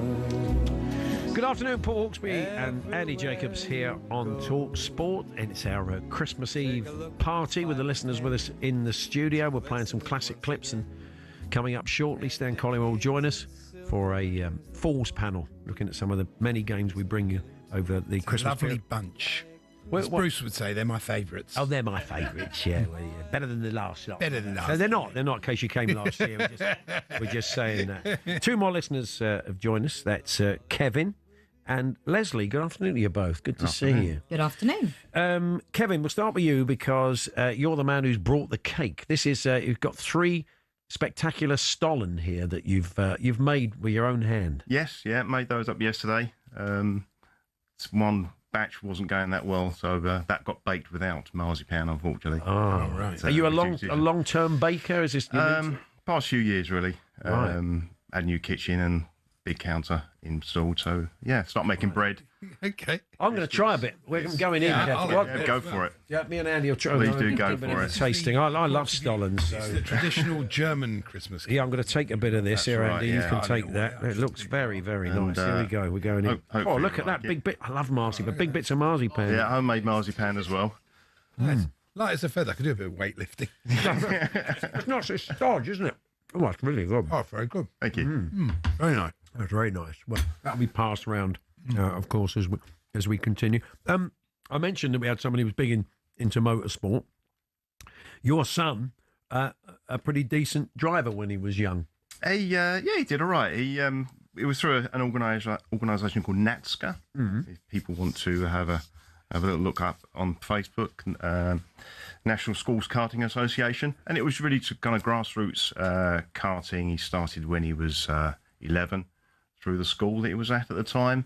So does that get you a bit of financial support through this? Because it's a really expensive business, isn't it? Really? You can make as expensive Unless you're as you Lando want. Norris's dad. Yeah. Well, you met them though, didn't you? Yeah, we did bump into Lando one time. We were we would every year go out for what we call a test day every now and again, and we were at a local circuit, Bayford Meadows, down at Sittingbourne, and there we are. My lad kind of spotted a Lando Norris painted helmet on a fence elsewhere. A nice lad. Yeah. He comes across well. Yeah, and we were very lucky that, I mean, Thomas at the time, my lad was driving what they call a Rotax Junior engine, and Lando and his crew, it was his, I think it was his race engineer and a couple of his mates, were driving the senior version, which is a more powerful version. And normally what they do is they session you out on the circuit, so you're only with your engines. But we were the only ones there with the junior engine, and after a while the circuit guys came up and said, "Go on, out you go. Have a go." So I've got a little bit of video about him on circuit with Lando Norris. Is he not involved in that? He's not involved in motorsport? No, he went through, and I do have to shout out, he did win his championship one year when he was 14, which was a very proud parent moment. He carried on through, did pretty well, but he decided it wasn't really anything he wanted to carry on long term, and I haven't got the deep pockets that that's Lando's the thing, isn't dad it? has. Yeah. Leslie, following it though, I'm just struck me. Following it as a parent, it's not like following football. You can shout abuse; no one's going to hear you, are they? Right. We don't advise you to do that if you're an F1 parent. I mean, you're a big Liverpool fan. You're a football fan. What are the F1 parents like generally? Pushy? No, not so much. No, I don't think you so. found a good. Yeah. Well, that's good to hear. Leslie, the last thing you want to talk about is cars, and I did check with you because you did tell us in your biog. You may not have made it to chat to us this year because you were involved in a pretty nasty car accident earlier this year, and I've asked you if you're happy to talk about it. You say you are. So it's good. Fine. It's good to see you. Thank you. So when was it? How long ago was it? So it was in April. I was coming back from a really lovely weekend at my mate's in Chichester. My mate Dion, hope she's listening. I was on the M25, minding my own business, hogging the middle lane, doing 70. And, this bloke just went bang and hit me on the corner. I spun 3 times. Wow. All I was worried about was my little dog in the back seat, but he was absolutely fine. And I spun, hit the barrier, and ended up facing that is scary, way. Isn't it? So, it was the traffic was heavy, and you could see the traffic coming towards you. I could, but to be honest, I think they must follow... There's cameras everywhere, and they must follow it like that because it was shut within minutes, and the police were there, and thankfully, whiplash is not great, but I'm here, I'm alive. You were okay. Yeah. Well, that did sound scary. It was horrible. Wow, yeah. You're a Chelsea fan as well. I am, yeah. A lot of Chelsea fans. I know. Considering the selection was made by an Arsenal fan, there's even Spurs fans here. More of them to come a little bit later on. Do you get to the games, Leslie? Oh yes, I've been going since I was about 7. My dad took me. Right. And I remember the first game I was watching against Liverpool, and we were losing 3-0, and I was really bored, and I was just watching the planes. And my dad said, "Watch the game. I've paid £2.50 for this ticket." If only he was here now to see how much it costs. But things have changed. Yeah. That's true. And you like the WSL, so you like the women's team, which are, sometimes better than the men's team. Yeah, it's really good. Yeah, I've been going a couple of years now. About 3 seasons I've been going to Kings Meadow. They're playing more at the Bridge now, aren't they? There's a few more games. Yeah, it tends to be the big games, the Arsenals, the Man Cities.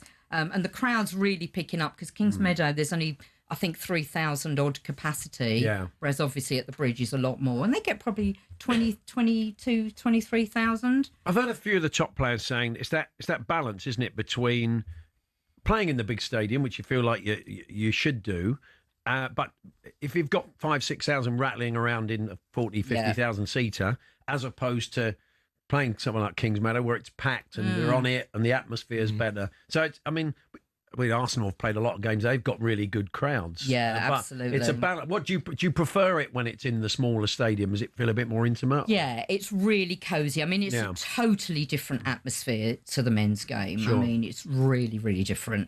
But at Stamford Bridge, if it's packed out, it's great. But you don't want to be there, as you say, with 4,000 fans because it just loses it. It loses it. And you're Liverpool? Yes, I am. Do you get the games, Kevin, at all? Unfortunately not, no. Why Liverpool for you? Really back to when I was a 9-year-old. I think I'd supported every London club going. I've one year decided I have to support one club, Oh, and right. my 9-year-old logic said, whoever wins the FA Cup final. Well, I think quite a lot of people have arrived at their clubs in that way, unless it was any sort of Liverpool, peer Newcastle. pressure. And Leslie, you like darts and boxing? I do. Not at the same time. No, not at the same time. No. That sounds really dangerous. I mean, obviously some women love boxing, but it's not always popular because it's, Yeah, again, because I didn't have any brothers. It's all to do with my dad, so I can Right. blame him. Right. You know, You think he wanted a boy, did he? I think so. he got lumber than me. You know, Thriller in Manila, Rumble in the Jungle. I brilliant. remember all of that from when I was a kid, and it Yeah. was such a big event. Lovely. Yeah, of course. And about women's boxing, do you watch that? You're not keen? Not as keen, no. Really? No, I prefer the men's boxing. I don't know why, but I just do. I've only been once. Oh, okay. And I sat ringside at York Hall in Bethnal Green. yeah, brilliant. And I've never been before, and I was really excited, and I was sitting there like this. Yeah. I couldn't believe. Visceral is the word. If you get close to boxing, brutal. Oh, yeah, it's the absolutely. noise, it's the sweat, it's sometimes the blood. It is. Yeah, it I is was like, quite. oh. It is quite a shock, isn't it, when you get up and close and but I personal? always wanted to see Chris Eubank fight, Chris Eubank Senior fight, but I Right. never got to. I know, but I did meet him once. Oh, right. He, I was on my way to a job interview, and I was like this with my map, and it was in Marylebone. I was walking along, and out the corner of my eye, I saw him, and I thought, oh God. Anyway, I was walking along. I was trying to shuffle past him, and he said, "Oh, can I help you, madam?" And I said, "Yeah. Do you know where this road is?" And he said, "Yes, I do, actually." He said, "Take my arm and walk with me. I'll show you exactly where it is." That sounds- And it was the most surreal moment. And then he said, "Can I just comment on the lovely suit and shoes and handbag combination? I'd give you a job." I went, "Oh, thanks." Anyway, he got me to the door, gave me a kiss on the cheek and said, "Good luck. Thanks very much." Fantastic. It was bizarre. That is a proper celebrity encounter. It is. It was random. They're very stylish. I mean, I notice On my people are nails. watching on YouTube your nails. Yeah. Sorry, Kevin, you're stylish. as well. I've got the nails, though, sorry. You haven't done. You haven't. You've got big hands, Kev. Big hands. I've got big hands. That's Pat Jennings like. Hey, look at that. I mean, I've got big hands. Wow, look at that. That's a Jennings hand. It is. Imagine that kneading the old dough. You can imagine it, can't you? Well, guys, thank you very much. Good to see you. Thanks for coming in to see us. We'll catch up with more of the listeners as the afternoon unfolds. Enjoying that, and it's nice, isn't it? Very nice. Yeah, we'll pass it round. A Falls panel coming up next. Let's squeeze in one more clip. We'll never get through them all. It's Beaky again with a goal update of sorts. Virgin Media Channel 927. Goal for Aston Villa. Goal for Leighton Orient, I beg your pardon. Good old Beacon. And just one more quickie. It's Alan not realising the red light was still on, but being very generous. Alvin here with us, with Ronnie and I, right through to 10 o'clock, taking your calls, 08717 223344, your texts and emails. Travel next. Jaffa cake in on? There we are. Jaffa cake, anyone? You're all right. I always thought that'd be a good title for Alan's book, wouldn't it? Jaffa cake, anyone? Anyway, Stan Collymore joining us next. Two of the listeners going to be joining us as well to represent the panel beaters in the Falls panel. We'll look at 3 games that are being played over the festive period. We're here with Toolstation. Get winter ready with heating and insulation essentials. Next stop, Toolstation.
afternoon, Paul Hawksbee and Andy Jacobs. Very Merry Christmas to you. We're bringing you our Christmas Eve party, as is traditional now, and we've got a bunch of the listeners in. We've been chatting to them throughout the afternoon. We'll keep doing that. We'll have a birthday spread with a difference a little bit later on, and a surprise guest.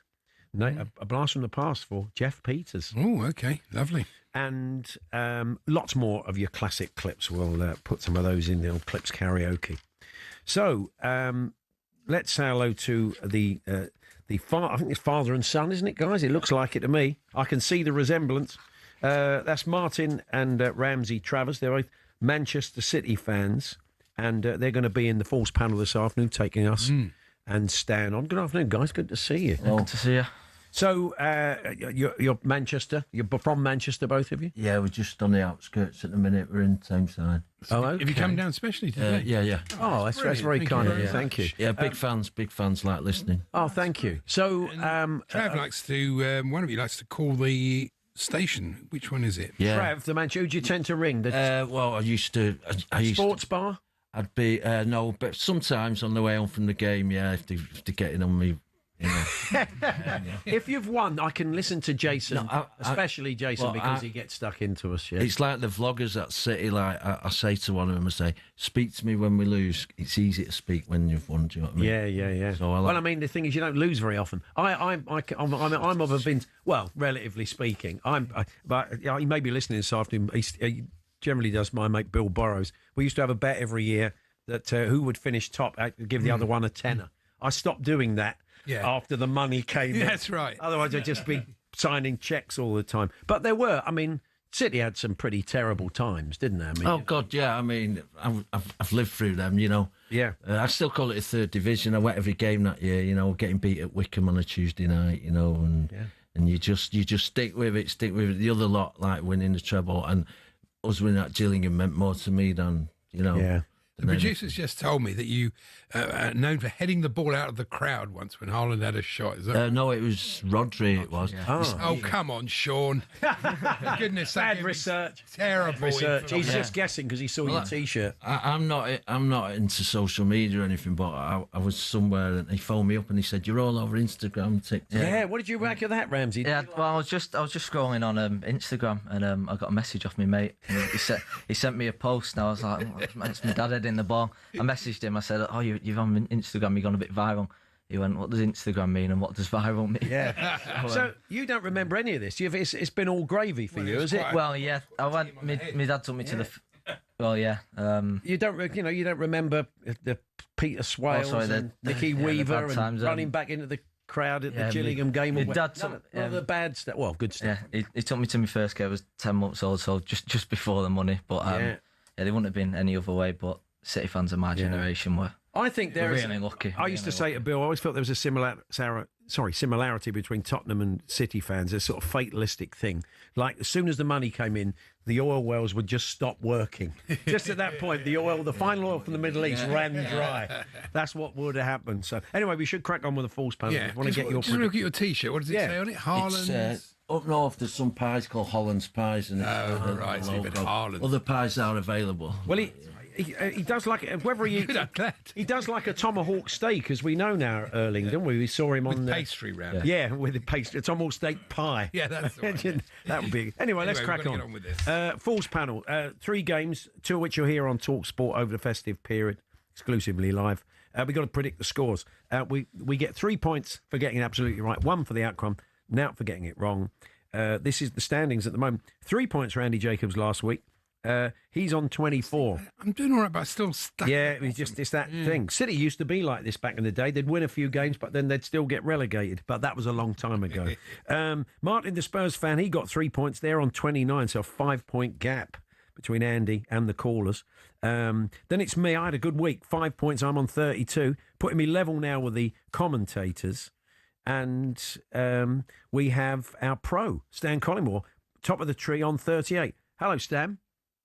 Merry Christmas to everyone. Yeah, Merry Christmas to you, Stan. Thanks ever so much for joining us today. Appreciate it. I just realised we haven't got our commentator, Sean, but have we? We decided, we're going to do that. Okay, so we're going to have, all right, one as the commentator. So it's father and son going heads. You ever done any commentating, Ramsey, at all? Just say yes. Well, I entered a competition when I was younger. Okay, that'll do. But I didn't do very well. Well, this could be your moment. This is maybe a moment to take over from the stars, from Steve Wilson, etc. So, blimey, frightened the life out of me. Let's kick off then. Stan, you're top of the tree. Manchester United versus Newcastle. What's your take on this one? This is the first Boxing Day in Premier League history to see as little as one game being played. It's between the team with the most Boxing Day wins in the competition, Manchester United on 22, and the team with the joint most Boxing Day defeats, Newcastle 16. I saw Manchester United in the flesh a few days ago at Villa Park, saw them off as we saw Manchester City off and Arsenal off as well at the Villa. I'm going to go for an entertaining Desmond 2-2. 2 each, says Stan. You're represent the commentators, Ramsey. What do you reckon about this one? You don't have to be nice about Man United. So I'll never be nice about Man United. What do you reckon? I'll go. Obviously, United at the moment they've hit a little bit of form, but at home, well, in the last 10 years they've not done well at home. But I'll say can't resist it. I'll go 2-0 Newcastle. Hopefully 2-0 Newcastle. Hopefully, that's my boy, says Martin. Yeah. So, what do we think then? Me? Well, I think that I don't know. It's so difficult, isn't it? Really, at the moment, with Manchester United, you never quite know. No Bruno Fernandes. Yeah, that is going to be key. I mean, might get hit on the break. I'm going to go 2-1 Newcastle. I think they might just find a way. What do we think then, Martin? Do you know what? That was what I had 2-1 Newcastle. Well, you can go with it if you're happy with that. I'm going with it. And Andy? I'm going 1-1. Okay, yeah. You and Stan going with the draw. TalkSPORT listeners home in the car. There we are. Very good. That's exclusively live on Boxing Day on TalkSPORT. Next up, also exclusively live, Nottingham Forest versus Manchester City. Stan? Manchester City haven't lost any of their last 10 Premier League matches played between Christmas and New Year. Won 8, drawn 2, since losing 3-2 to Wolverhampton Wanderers on the 27th of December in the 2019-20 campaign. I think that run will continue at the City ground. Sad that it is for me to say. Nottingham Forest 0, Manchester City 2. Nottingham Forest 0, Manchester City 2. Yeah. Ramsey for the commentators. What do you think, Ramsey? I'm confident for Saturday. Been playing really well recently on a really good run of form, so I'll go 3-1. I reckon they might nick a goal and they've got some dangerous. Yeah, City give you a chance, don't they? Score against them, but they're really looking good. I mean, they need some men, don't they? They're so lacking in attack. Yeah, it'd be a nice signing though. Be a nice signing, but just hoovering up players, not fair. Says it Chelsea for. Let someone, exactly. The hypocrisy of it. Tell me about it. Sean Wright-Phillips just took him off the shelf so no one else could have him. It was a long time ago. Oh, okay. For that reason, I agree. City do offer you a chance, and Forest absolutely gubbed us, Jerry. Didn't know where's he gone. Yeah, they slaughtered us. So I think this could be a decent. I'm going to go 3-2. I think City will get it done, but I think Forest might make it an interesting game. 3-2 to City. Martin. Well, me and Ramsey will be there, so I'm going same as the Palace away, 3-0. Donnarumma now is just... Yeah, he's been playing well. He's unreal. Such good business, wasn't it? 26 million quid, blimey. Yeah, James Trafford was delighted. Yeah, sure he was. And Andy. Oh, yes. Oh, yes, you. Yeah, I was speaking to Max Scott, who's driving and listening to us this afternoon. Forest were disappointing the other night. Yeah, they were. Which was a strange performance, but they'll be up for it against City, but I don't think they've got enough. So I'm going to go 2-0 to City. 2-0 to City. TalkSPORT listener home in the car. And finally, Chelsea versus the Villa. That's 5:30 on Saturday the 27th. Stan. Aston Villa have won each of their last 10 matches in all competitions and could equal their all-time club record of 11 consecutive victories set in both September 1897 and March 1914. However, I was at the game last season, sat directly opposite Mr. Andy Jacobs at the other end of the ground. We've had it okay against Chelsea in recent years, but I think that this could be the end of the road for the victorious streak. Chelsea 2, Villa 1. Chelsea 2, Villa 1. Wow. Betting against his own team there, Stan. Ramsey, what say you for the commentators? I'll go 1-1. Obviously, Villa had recently been really good. Looked really good against United as well. Yeah. So, yeah, I'll go 1-1. I think it's not a bad point for Villa. I thought Morgan Rogers looked really good against United. I'm not entirely sure Villa were the better team in the game. But I know you fancy your chances. You told me in this game. I think it will be a draw. Again, Martinez, as you were talking about, Donnarumma, Martinez made some big saves. He still makes very big saves. And he could be... And Sanchez has been playing well. 2 each. A very entertaining 2 each. Martin? Well, I think Chelsea can... When they're good, they can be good. Yeah. So I'm going to go 3-1 Chelsea. Wow, 3-1. That would be a shocker. Andy, are you that confident? I'm not that confident because Villa are a very good side. But this is an absolute must-win for Chelsea, because if they don't, then the top 3 have come adrift. Yeah. There'll be a 10-point gap between Chelsea and Villa. That's a lot. So I'm going for a 2-1 Chelsea win, really in hope, but you never know. 2-1 Chelsea win. talkSPORT listeners home in the car. Fantastic. Stan, really appreciate you joining us. Have a fantastic Christmas. Thanks for everything in 2025. We'll catch up with you in the new year. Up the Christmas Villa. Take care, Stan. There we are. There's Stan Cullimore. And Martin Ramsey, thank you very much, guys. Thanks for joining us. Well done, guys. And enjoy the rest of the season. Enjoy Antoine Semenyo. It looks like it's almost done, doesn't it, by the sound of it? Yeah. Anyway, we'll keep chatting to the listeners, and we'll bring you more classic clips. Got loads to fit in, and a birthday spread with a difference, and a little blast from the past for our own Jeff Peters official scorer. That's all coming up in the final hour.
Cricket balls are red, baseballs are white, American footballs are brown, and tennis balls are yellow. We don't even think about it really, but the story behind the tennis ball is actually quite interesting, and even involves Sir David Attenborough. I know. Well, here's the tale. Tennis is widely known to be a French sport. It dates back to the 12th century when people used handmade balls, and it was then called tennis, which is the verb to hold in French. And people used some pretty wacky material to make the balls with. Cork, wool, chalk, animal fur, and even human hair. A few centuries on, Germany got dead into the tennis too, but wanted to make a few modifications to the ball to make it a bit more effective. Around this time, an American chemist had just created something called vulcanized rubber. Out of that, people started developing air-filled rubber balls, which were properly bouncy, but either red or grey in colour. These were manufactured in Melton Mowbray. That's right, the home of the pork pie. One problem, the balls kept on breaking on impact with the racket. The call of new balls please seemingly coming over every other point. Step forward English lawyer and tennis enthusiast John Moyer Heathcote, who suggested balls be covered in flannel to stop them from degrading. And thus the modern-day tennis ball was born. But these were white or black, so how did they become yellow? Well, in 1967, the controller of BBC Two, one Sir David Attenborough, decided the corporation should show Wimbledon on colour TV. He got his wish and it was wide into people's homes across the country. The only sticking point, the white balls were nearly impossible to see on the screen. So the International Tennis Federation, sensing an opportunity, started developing a new ball that would be visible even without the need for 4K LED displays. Not that anyone had that in the late 60s. After rigorous testing, they came up with the colour Optic Yellow and decided every ball be coated in that colour from there on in. And there you have it. Tennis balls are yellow, all because Sir David Attenborough wanted to watch Wimbledon from the comfort of his own front room. You could say the ITF aced it.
Very good afternoon, it's Paul Hawksbee and Andy Jacobs here on talkSPORT. We're with you through until 4 o'clock. In the final hour, we'll keep talking to the talkSPORT listeners who have joined us in the studio for our traditional Christmas Eve party. We'll play lots more classic clips, loads to squeeze in before the end of the show, and a birthday spread with the difference being that Jeff Peters, after years of trying, being the Janet Webb of proceedings, if you're an old Morecambe and Wise fan, suddenly gets the chance to shine. It's a big one. Yeah, his gags. I bet he's nervous. And we'll get two listeners and we'll try and give them a helping hand in a T20 birthday spread that Jeff will bring us a little bit later on. And in that will be a bit of a blast from his past. And a side of him I never knew about. No. I only know Jeff as a match reporter and stuff. I didn't know about his past life. And a DJ, of course. And a DJ, yeah. There's a sort of connection, I think. Maybe there is, yeah. Anyway, we'll come on to that because our next two guests are with us. And they are Callum and Sam. Good afternoon, guys. Good to see you. We'll just get a bit closer to the mics if we can. You're both West Ham fans? Unfortunately. Beautifully. That was very good. And your mates, did you meet through, how do you know each other? What's the relationship, Callum? My brother's a big Chelsea fan, and when a couple of seasons ago, when West Ham were kings of Europe, travelling everywhere, me and the fella that I sit with wanted to go to Seville, but the flights were booked up. It was really hard to get there. Yeah. And my brother Pierce will be in the pub right now. Not listening to his brother on the radio? No chance. No chance. Unless they've got it on him. Anyway. He don't listen to me anyway. He said, get in touch with me friend Sam, because you was flying to Gibraltar. Yeah. So he come to Gibraltar with us. And we organised a coach down up to Seville. Oh, right. So it was through that European tour. Okay. Yeah. Pierce reckons it's the worst thing he ever done. I know fans of West Ham and Spurs will push back on this, but I'm not comfortable with singing Champions of Europe, we know what we are, because you think, oh no, that's rubbish. Do you know what I mean? It's not. Didn't stop us. Yeah, I know it doesn't, but I don't know. I'm a bit uncomfortable with it. I think Champions of Europe is the second-tier champions. I mean, you could see winners of a European trophy. We know what we are. Lessens the impact. It does really. One of the three European, but not the big one. We know what we are. Anyway, it's not going to stop your lot or my lot singing it. Certainly. Callum, you're a big Rod Stewart fan. I am, yeah, a big Rod Stewart fan. Where did that come from? From your dad? Because he's not really your vintage, is No, it's from my dad. Yeah. My dad was a massive Rod Stewart fan. So he had the collection, did he? He had all the CDs, all the vinyls, everything. Wow. So sort of growing up listening to it, and sort of teenager not really too into it, and then get about 15, 16. You sort Now of you've come back as you've got older. You've got to appreciate it. We've been lucky enough to meet him. He's been in with Jim and with and Alan over the years. He's a good lad, TalkSPORT and he's listener. coming. Yeah, Obviously, he's great. big football fan, but he's sensational. You did you get to meet him? Did you tell us? You said you went down. There used to be your dad's mates with some of the Iron Maiden boys. He's good mates with Steve Harris. So him and my Uncle Joe used to play for the Maidonian football team with Steve. Yeah. And they'd have friendlies with Rod at his house. That's right. He had a pitch in his house, in his back garden. So I was allowed to come once and see the pitch and the game. Rod wasn't playing; he was injured, but he was there on the sides and pictures and Penny was there and brilliant. Oh wow, great bloke. Favourite song? Well, my daughter's called Maggie May. Well, so, that's lovely. Look, Rob might be listening. Who knows? He listens to the station a lot, so I'm sure he'd be chuffed with that. Yeah, I'm fascinated by this. You both go to Benidorm every year for the fancy dress fiesta. Yes. Never knew such a thing existed. Yeah, you have to come with us next year. What's the story of that? What happens there? Basically, every year there's a fancy dress. Was it competition or just a party? It's just a party. Yeah, and then everyone dresses up in fancy dress for one day on the Thursday. And what do you tend to wear? You guys, you change it up every year? We change it up every year. Sam's pretty good. Hulk Hogan, he's done before. Kim Jong-un this year. You're a bit tall. Yeah. And it's good. We got him a picture with a fella dressed up as Donald Trump as well. So okay. I thought you were going to say you got a picture of him with Kim Jong-un. I'd love him to turn up in Benidorm. That'd be fantastic, yeah. And what were you this year, Callum, did you say? I was Barney Rubble. There was a Fred Flintstone, so I was Barney Rubble. And, okay. That's good, because you'd be a bit Barney Rubble on your own, really. For my mate's stag do, we went to Benidorm a few years. It is an experience. I've always wanted to send Andy there with a camera crew, because he is the world's biggest snob, and it would be an absolute joy to watch him unravel Benidorm and in Blackpool. some of those pubs. I do both, couldn't I? Benidorm And some of the shows that those pubs have later on in the night. I love the show Benidorm, though. That TV show. People were snobby about it, but I thought it was. But the thing you always find is the beach is fantastic, isn't it? It's an amazing, sandy, beautiful beach. Oh yes, you should go. Yeah, you should go and take that camera crew. Well, sorry, we've got to talk about it. West Ham. We were chatting earlier on to the boys, really, weren't we, about how difficult it is at the moment. It's we spoke to the fan advisory guys, and they're not happy. Got another vote of no confidence in the owners. How do you see this changing? Because we were saying yesterday that, which I was surprised at as a stat. I don't know if you know this, Andy. The 5-point gap with West Ham and the rest is the largest there's ever been at Christmas. Oh, really? Yeah. I mean, I was surprised at that, but that's what the stats man say. So it's worrying, isn't it? Yeah, nothing's really going to change until there's a change of ownership, I think. Yeah. They're just not good enough. There was some talk, wasn't it, where the Kretinsky money, the Czech guy came in, that he was potentially going to take it over? Nothing's really materialised. No. Though, is it? Nah. It's like the lads were saying before, the stadium don't help. Isn't it? Especially when you're playing badly over there. It's really bad, isn't it? So I do think they've got more about them under Nuno than they had under Potter. He has improved us, but the problem is the defence. I think, as for a defensive manager, you probably know from when he was at Tottenham. Our defence ain't strong enough to play that way at the moment. No. We are better going forwards with Potts and Fernandes in the middle. Gives Bowen a bit more chance to get into Wilson and stuff like that. But it seems Max Kilman's been a bit of a whipping boy. I just think if you put him in a good side, he'd be all right. I think he is clearly struggling at West Ham with all that, with the responsibility of it. But I always at Wolves, I thought there was a player. He just looks devoid of confidence. And that's probably it. Brad on his back, and it's not great. Yeah. Is it? No. Are you?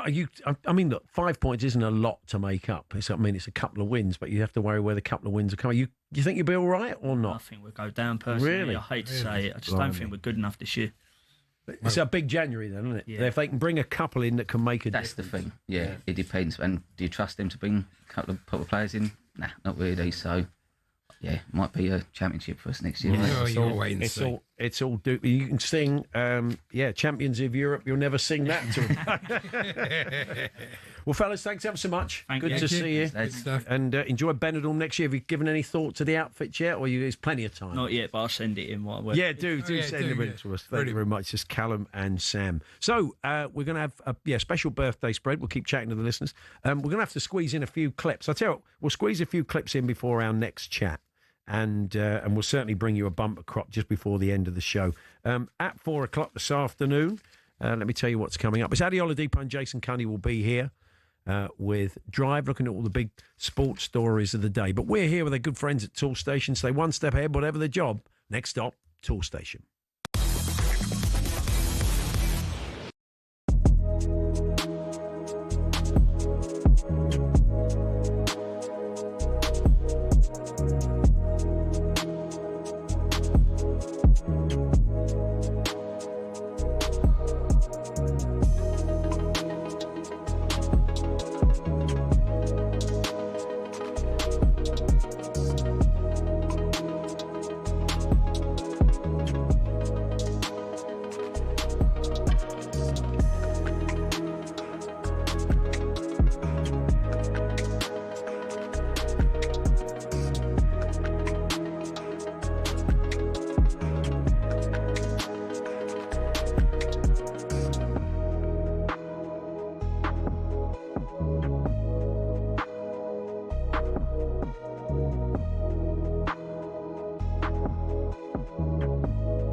It's Paul Hawksbee and Andy Jacobs here on talkSPORT. Very Merry Christmas to you, and we're here with the talkSPORT listeners for the Christmas Eve party.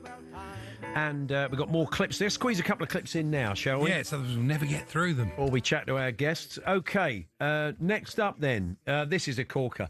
It's Mike Parry and Danny Kelly having a conversation. If you've ever wondered how to get to Goodison, well, it'd be for the women's games now, wouldn't it, of course? This is the route. What happens is you come out of Bournemouth, you go along the Westway, you then head down the A27, and then you see the sign which says M3. So you go left onto the M3. You're now on the M3 heading up towards the M25. However, being smarter than the average bear, you only go as far as the A34. And you come off the A34 and then you're heading towards the Midlands. Now, the A34, if you stay on it, will take you all the way to Salford in Greater Manchester, which isn't any good if you're going to Goodison Park, obviously, but it goes right to the northwest of England, OK? However, again, smarter than the average bear, you then get onto the M40 and then the M42 to go around Birmingham, onto the M6, OK? And by the way, again, if you're smart, you can pay £5 or £6 on the toll road, the toll road, and get through it much, much quicker than the ordinary M6. It brings you out just shy of Junction 8, which is the A5. You go off left on the A5, and you go along that road there, under Iron Bridge, which was built by Thomas Telford and all that. Then you turn right up the A41 and you're heading to Chester. You then go along that carriageway, you pick up the M53, you go shooting down the Wirral, you go through the Kingsway Tunnel, you then come up on the other side, obviously, on Merseyside, you go into Everton Valley and onto maybe the car park at Stanley Park. You are then a 200-yard walk away from Goodison Park. Easy. How often does this go wrong with roadworks and things, this journey for you? I never do it now. If I go to Goodison now, I do the train. Just about dafter than the average bear. Fantastic comic timing from Mike. Anyway, let's say hello to our next two guests. We have Paul and we have Jerry. Good afternoon, fellas. Good afternoon. How you doing? Good to see you. We're going to have a chat with Jeff Peters in a moment, Paul, because you've got a bit of a link to Jeff that I don't know if he's aware of now, whether he remembers you were probably one of many clients, if that gives you a bit of a clue. But, Jerry, you are a Spurs fan? I am, as I roll my eyes, yes. I did like your story of serving Brian Talbot, formerly of Ipswich and Arsenal, with a pint when you were working in a pub in a Spurs glass. In a Spurs glass, my own glass that I had behind the bar. In a pub I worked in Potter's Bar. Oh yeah. And serving a pint of real ale. And as he got towards the bottom of the glass and was trying to get my attention for another pint, I just pointed out to him that he'd been drinking the beer. Wow. In his first glass, but he took it in good humour and insisted on keeping the same glass for the next round. Ah. A real ale drinker sometimes like to use the same glass. It's like how many so he was happy enough to carry on. Think of Declan Rice now as a real ale drinker. How many that's right. Yeah. And in the pub as well, John Hartson used to drink in there. Yeah. Also, a real kind of man of the people. He'd be around the other side. This is while he was at West Ham.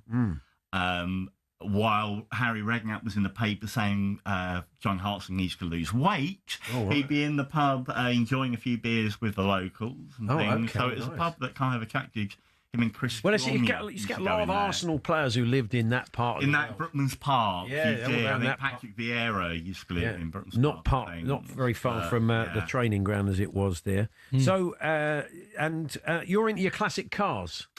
Yes, I am, yeah. You've got a Fiat X19. I have, yeah. I think I've bitten off more than I can chew with that car. It's so temperamental, and oh dear, if you keep out in the rain for half an hour, there'll be nothing left but the steering wheel. Andy once nicked his brother's E-Type Jag, didn't you? That was your claim to fame with classic cars. I didn't nick it. I borrowed it while he was he didn't know you could borrow it. He didn't say you could borrow it, did he? No. Technically theft. That's all I'm saying. Yeah. No, but what about that, though? We drove down to Brighton. Yeah, it was good. Yeah. It was nice. I was only about 17. It was a bit mad, really. I always fancied one of those, if I never got into that, which I'm not massive, but was it the PS 1800, the Volvo, the car the Saint used to drive, Simon Temple? Yeah. I still thought they were fantastic. Especially when they're in their kind of shooting brake style. Oh, yeah. State. Very nice. Lovely, yeah. But they are good investments, aren't they, if you can afford it? But these days they are. Kind of around lockdown and things, classic cars became a great investment. Yeah. More than putting your money in a bank account. Yeah. Buying a classic car became a great investment. And prices were going up around kind of COVID and things. Yeah, wow. So, That's something to think about. Andy, that's your really next are. investment. We'll give it 6 months, obviously. Thanks. Hello, Paul. Hello, how you doing, guys? Yeah, not too bad, thank you. You're a Forest fan. I am indeed, We yes. know Max is listening. He'll be pleased to hear that. Any mention of Forest as he's on his way home. So, I think we got a picture of you with Cluffy. Did we get that? Did we have that around? I think we've got. Did it get sent in the end? Anyway, we might be able to find it.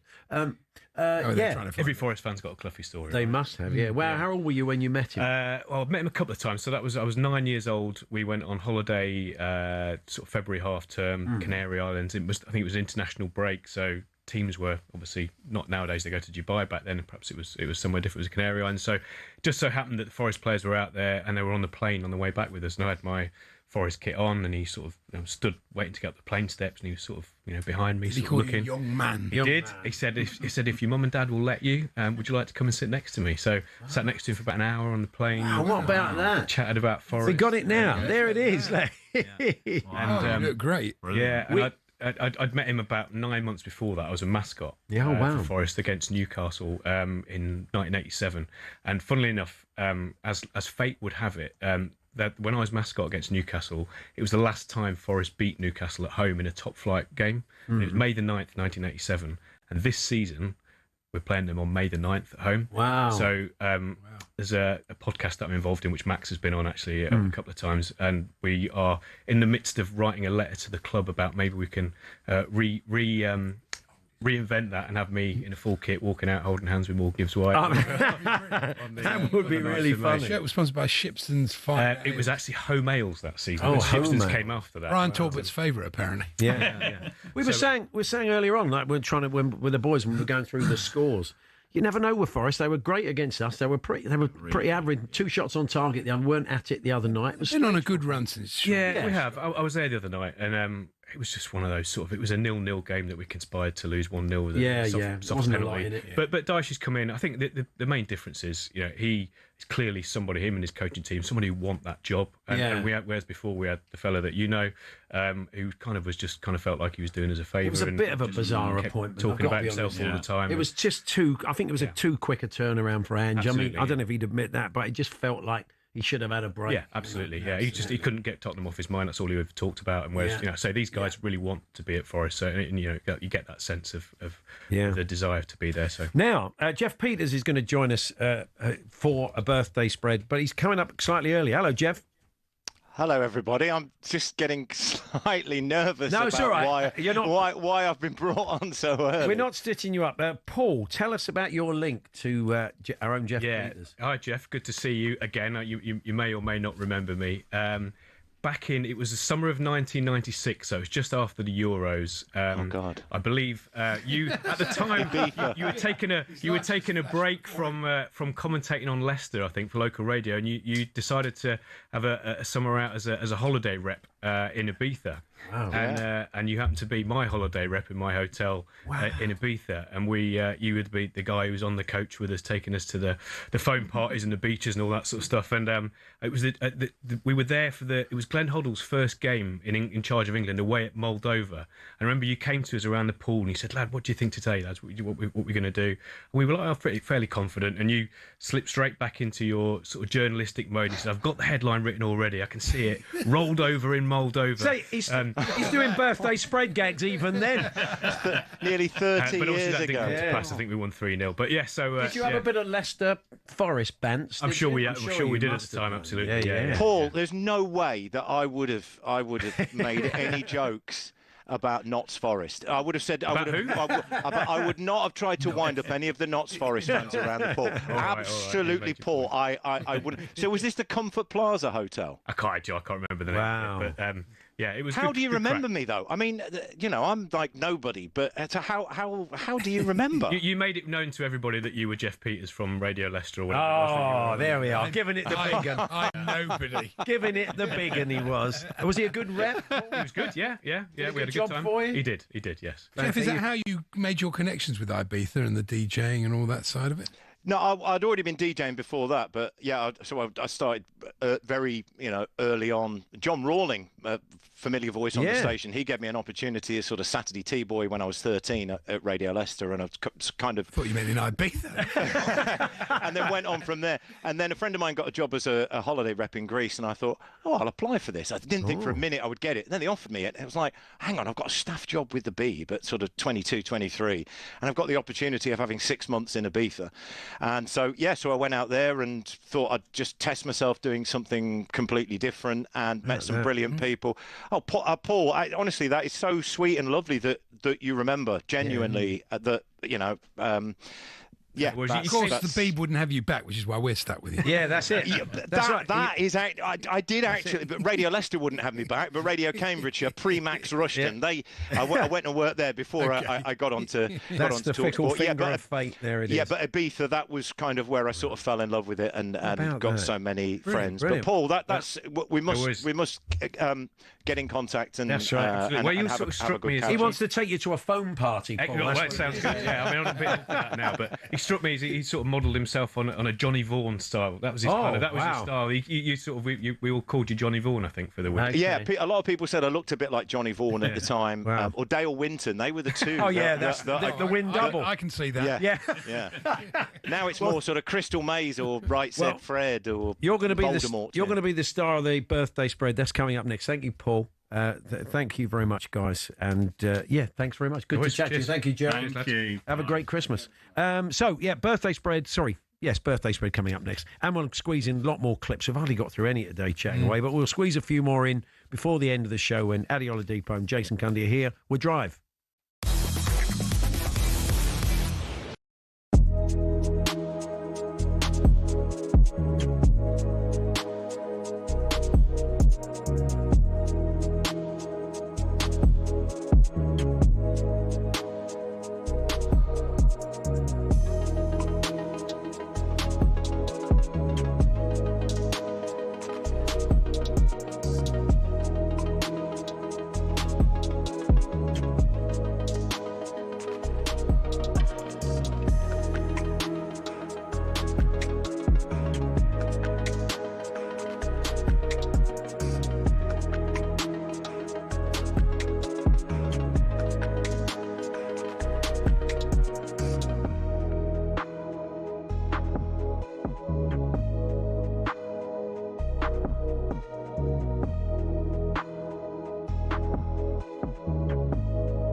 Sport is often filled with people trying to make a quick buck, often at fans' expenses. But sometimes someone on the fringes comes up with an exhibition idea that goes down a storm. Let me tell you about a couple of them. Mallorca 2007. Rafa Nadal and Roger Federer compete in what was dubbed the Battle of the Surfaces, a unique idea that reportedly almost got cancelled at the last minute when worms got into the grass.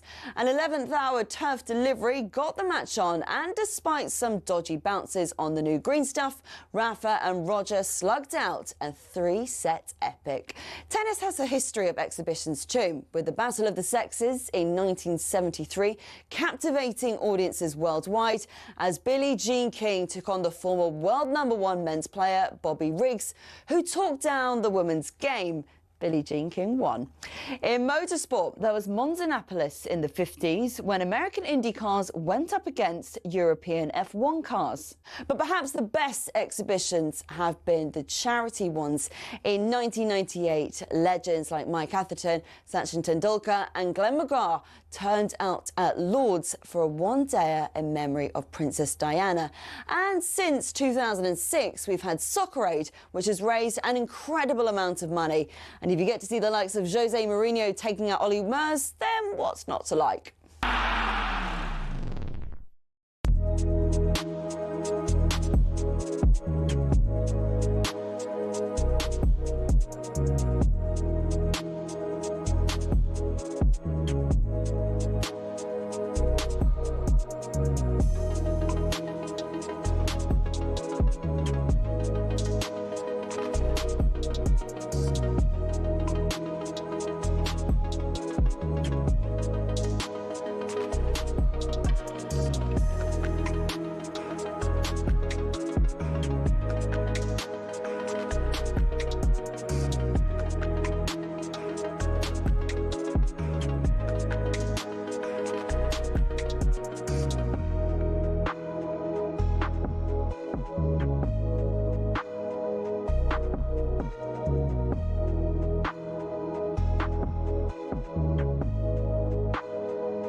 Hawksbee and Jacobs here on talkSPORT, the Christmas Eve party with the listeners. More clips to come. We've got so many to squeeze in. Bob's health will feature almost certainly before the end of the show. But we're going to play the birthday spread now with a difference. Normally Andy sets up the birthdays. Jeff keeps score. But today, Jeff's doing the birthdays. It's a T20. I've only got time for 3, but he's cherry-picked 3 birthdays. He's done the gags. It's, as always, a margin of error will build as we try and guess the ages of the people that Jeff has come up with. And we will then hopefully, the one with the shortest margin of error is the winner. So we have got Gemma and Leslie back to play. I'll be Team Gemma. I'm Team and Leslie. Andy is Team Leslie. So we'll kind of give you a bit of help. Well, I say that. We'll arrive at a consensus, Yeah. Gemma, in our case, and then try and guess the ages. Hello again, Jeff. Hello again. Hello, Paul again. Yeah. So there we are. He's got most of the clips there. So 3 birthdays, Jeff. These boxes of emptiness. Yeah. So do you want to get underway? Yeah, who wants to go first? Who's going to go first? I mean, Andy, it's rare for you. Do you want to go first? It's your choice, Andy. Well, Leslie. You and Leslie, do you want to We'll go go first? first, Yeah, let's do it. Okay, all right then. First one. Here we go. Okay. Happy birthday to the American actor and singer, and not the plumber, Jamie Foxx. Ooh. Jamie Foxx. Yeah. Now, Jamie and his family decided to take on the basketball team from San Antonio. The professional players had a shocker against the actor's family. They completely fell apart when they were in touch of silverware. Not the first time when going for a major trophy that Spurs lost out to the Foxes. Oh, boo! like Christmas as well. So, what do you think, Leslie and Andy? What do you think? Jamie Foxx, the actor. What do you say, Leslie? I'd say 52. What are you thinking? A little bit older. I'd say maybe 55. Don't know. What you reckon, Gemma? I would have said around Andy's kind of 56. We're going to go. I was thinking. We don't do half. Not in this game. 56, Jeff, we're going to go with, and you went with 55.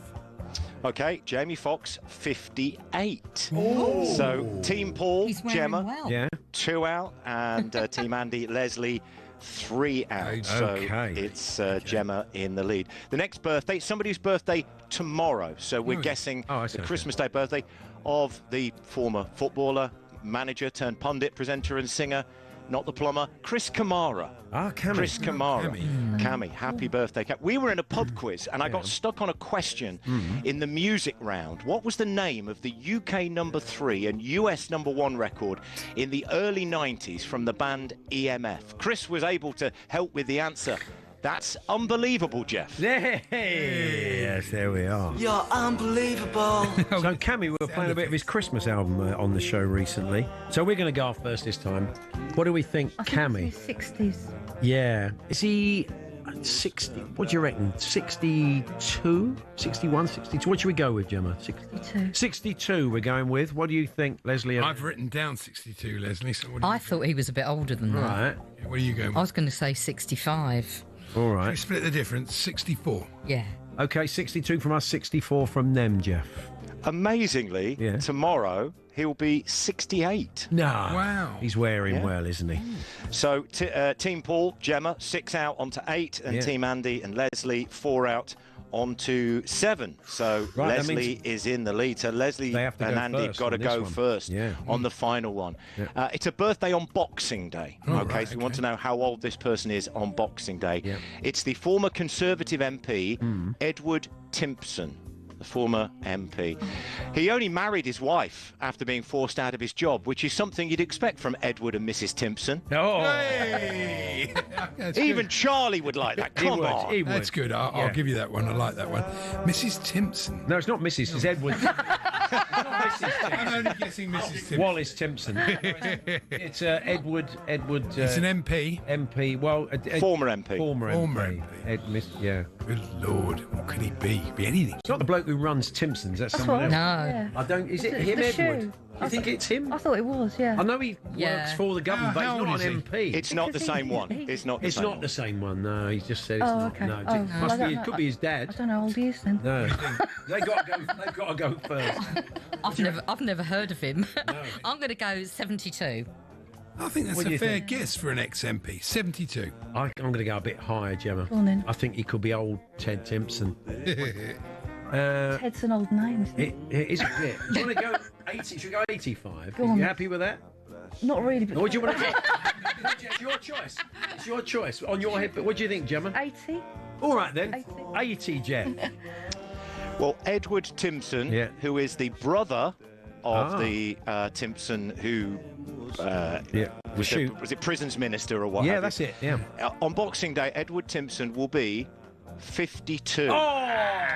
God. So Leslie, Team Andy, congratulations. Oh, sorry. You are the winner. Hollow victory, though. We were 20 out on that last one. Never mind. Thank you, Jeff. So there we are. There's a birthday. Brilliant, Jeff. Thanks for all your efforts during the year on the birthday spread. It's always great. You should have heard some of the gags that didn't make the. Pekka Lundmark, Michael Chopra, Annie Lennox. About those. Yes, yeah. Don't worry about well, have a great Christmas, Jeff. All the best. Thanks very much. And thanks for everything you've done this year as well. You are, without question, the best thing on the station. You guys are the best show on radio. I absolutely love you to bits. You know that. So, happy Christmas, happy New Year. All the best, Jeff. Thank you very much. Thank you. That's very sweet. He's on the payroll. Of course he is. He's on the payroll. We were getting rid of him before that. Yeah, we were. He was that close. It was that Tottenham gag at the top. Yeah, I know. Good. Leslie and Gemma, thank you very much. Well done. Well played. Gemma thought, she was going out for a lovely meal with her husband Raymond today and has been on this show for 3 hours. And I said, "You're going to go out for the meal now?" She said, "No, we're going to have a sandwich at the station." So you've been robbed of a really nice meal, haven't you? Yes. We'll make it up to you. Yeah. You'll have to make it up to you. Anyway, we're going to close out with some more classic clips and a little request from us, a little note to absent friends as well. That's all coming up before Adi Oladipo is here with Jason Cundy for Drive. We're here, of course, with Toolstation. Pick up your wet weather essentials today. Next stop, Toolstation.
So, coming up very shortly, it's Drive with Addy and Jason. Before that, we're going to bring some more classic clips. And before that, on a more serious note, you think of absent friends this time of year. Sure. And two people that were front and centre of this Christmas Eve show were Gilo, our old mate Gilo, used to come in and tell his festive Star Wars gag when we still miss him greatly. A massive City fan. And we lost James Whale this year, which is an absolute titan of broadcasting. Genius, yeah. And Andy Smart, our friend Andy Smart, would come in on his way to Crisis at Christmas. He'd work the shift at Crisis every Christmas and did a fantastic job. They do an amazing job. And we loved him over the years. He's one of our favourite guests. He was. He's just a great giggler and a great guy. And this was a kind of mark of the man, really, that he went off and spent a week at Crisis at Christmas. And let's just play you a little bit now.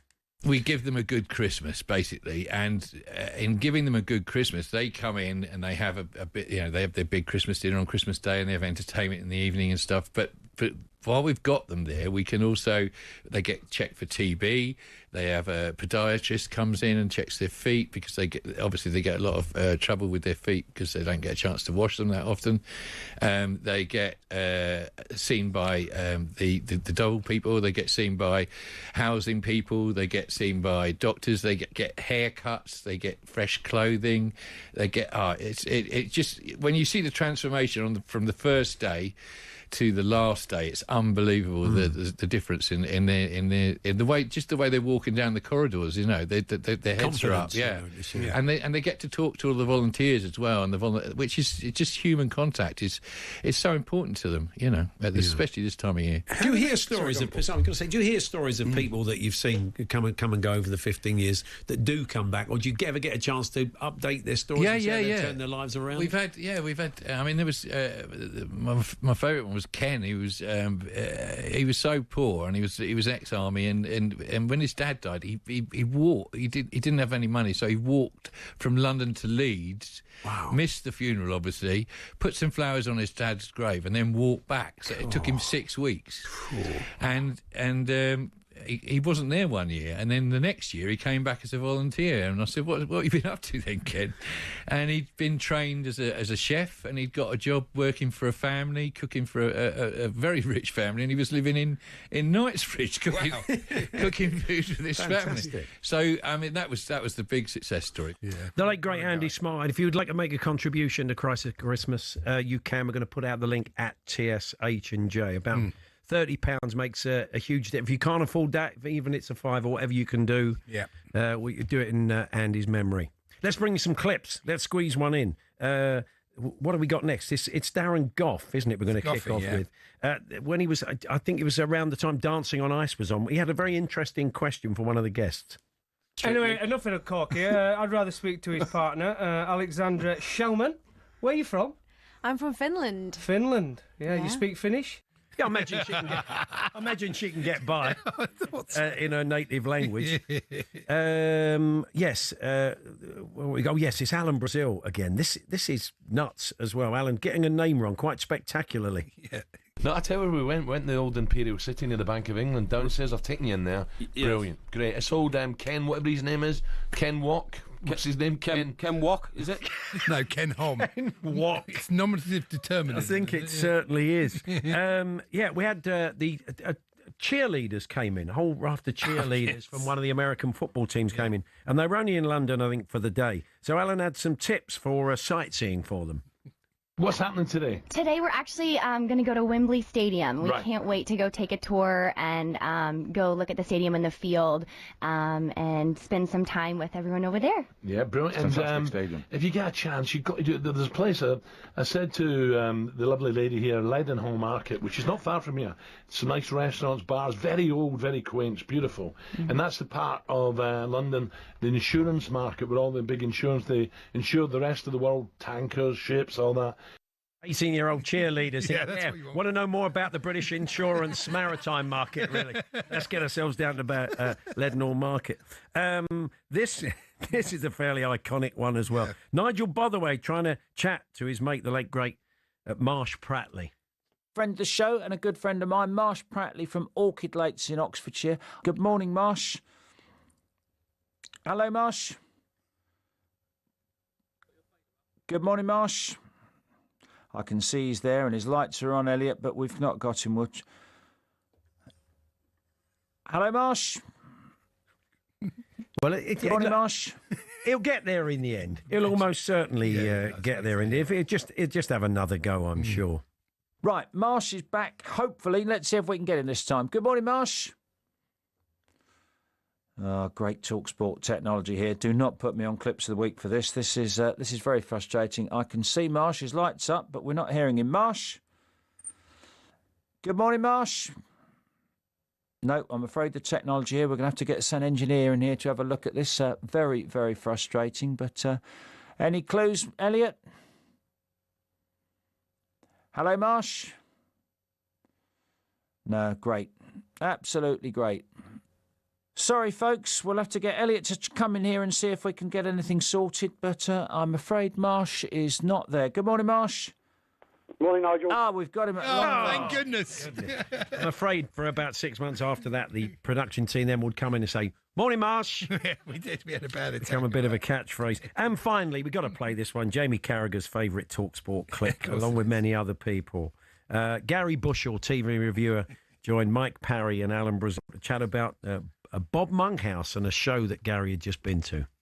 I feel a bit of a fraud today. Why? Because I wasn't watching any TV last night. I was at the filming of the BAFTA tribute for Bob Monkhouse over at the BBC. Is that right? But that was a bit of fun. Oh, there were some really nice contributions from a lot of good people, including some of the best of the younger comics around now. You like Jack Dee, Jimmy Carr, Steve Coogan. Yeah. And the clips were absolutely sensational. They got all his greatest one-liners, his acting roles, nostalgia by the bucket. I mean, you forget he was in things like Carry On Sergeant, and as well as... Well, many people, Gary, forget that he's one of the greatest stand-up comics you've ever seen. I saw him years ago when I was still a reporter in Chester, and at the time we only knew him as the host of The Golden Shot or whatever, you know? I tell you what, he's got a great...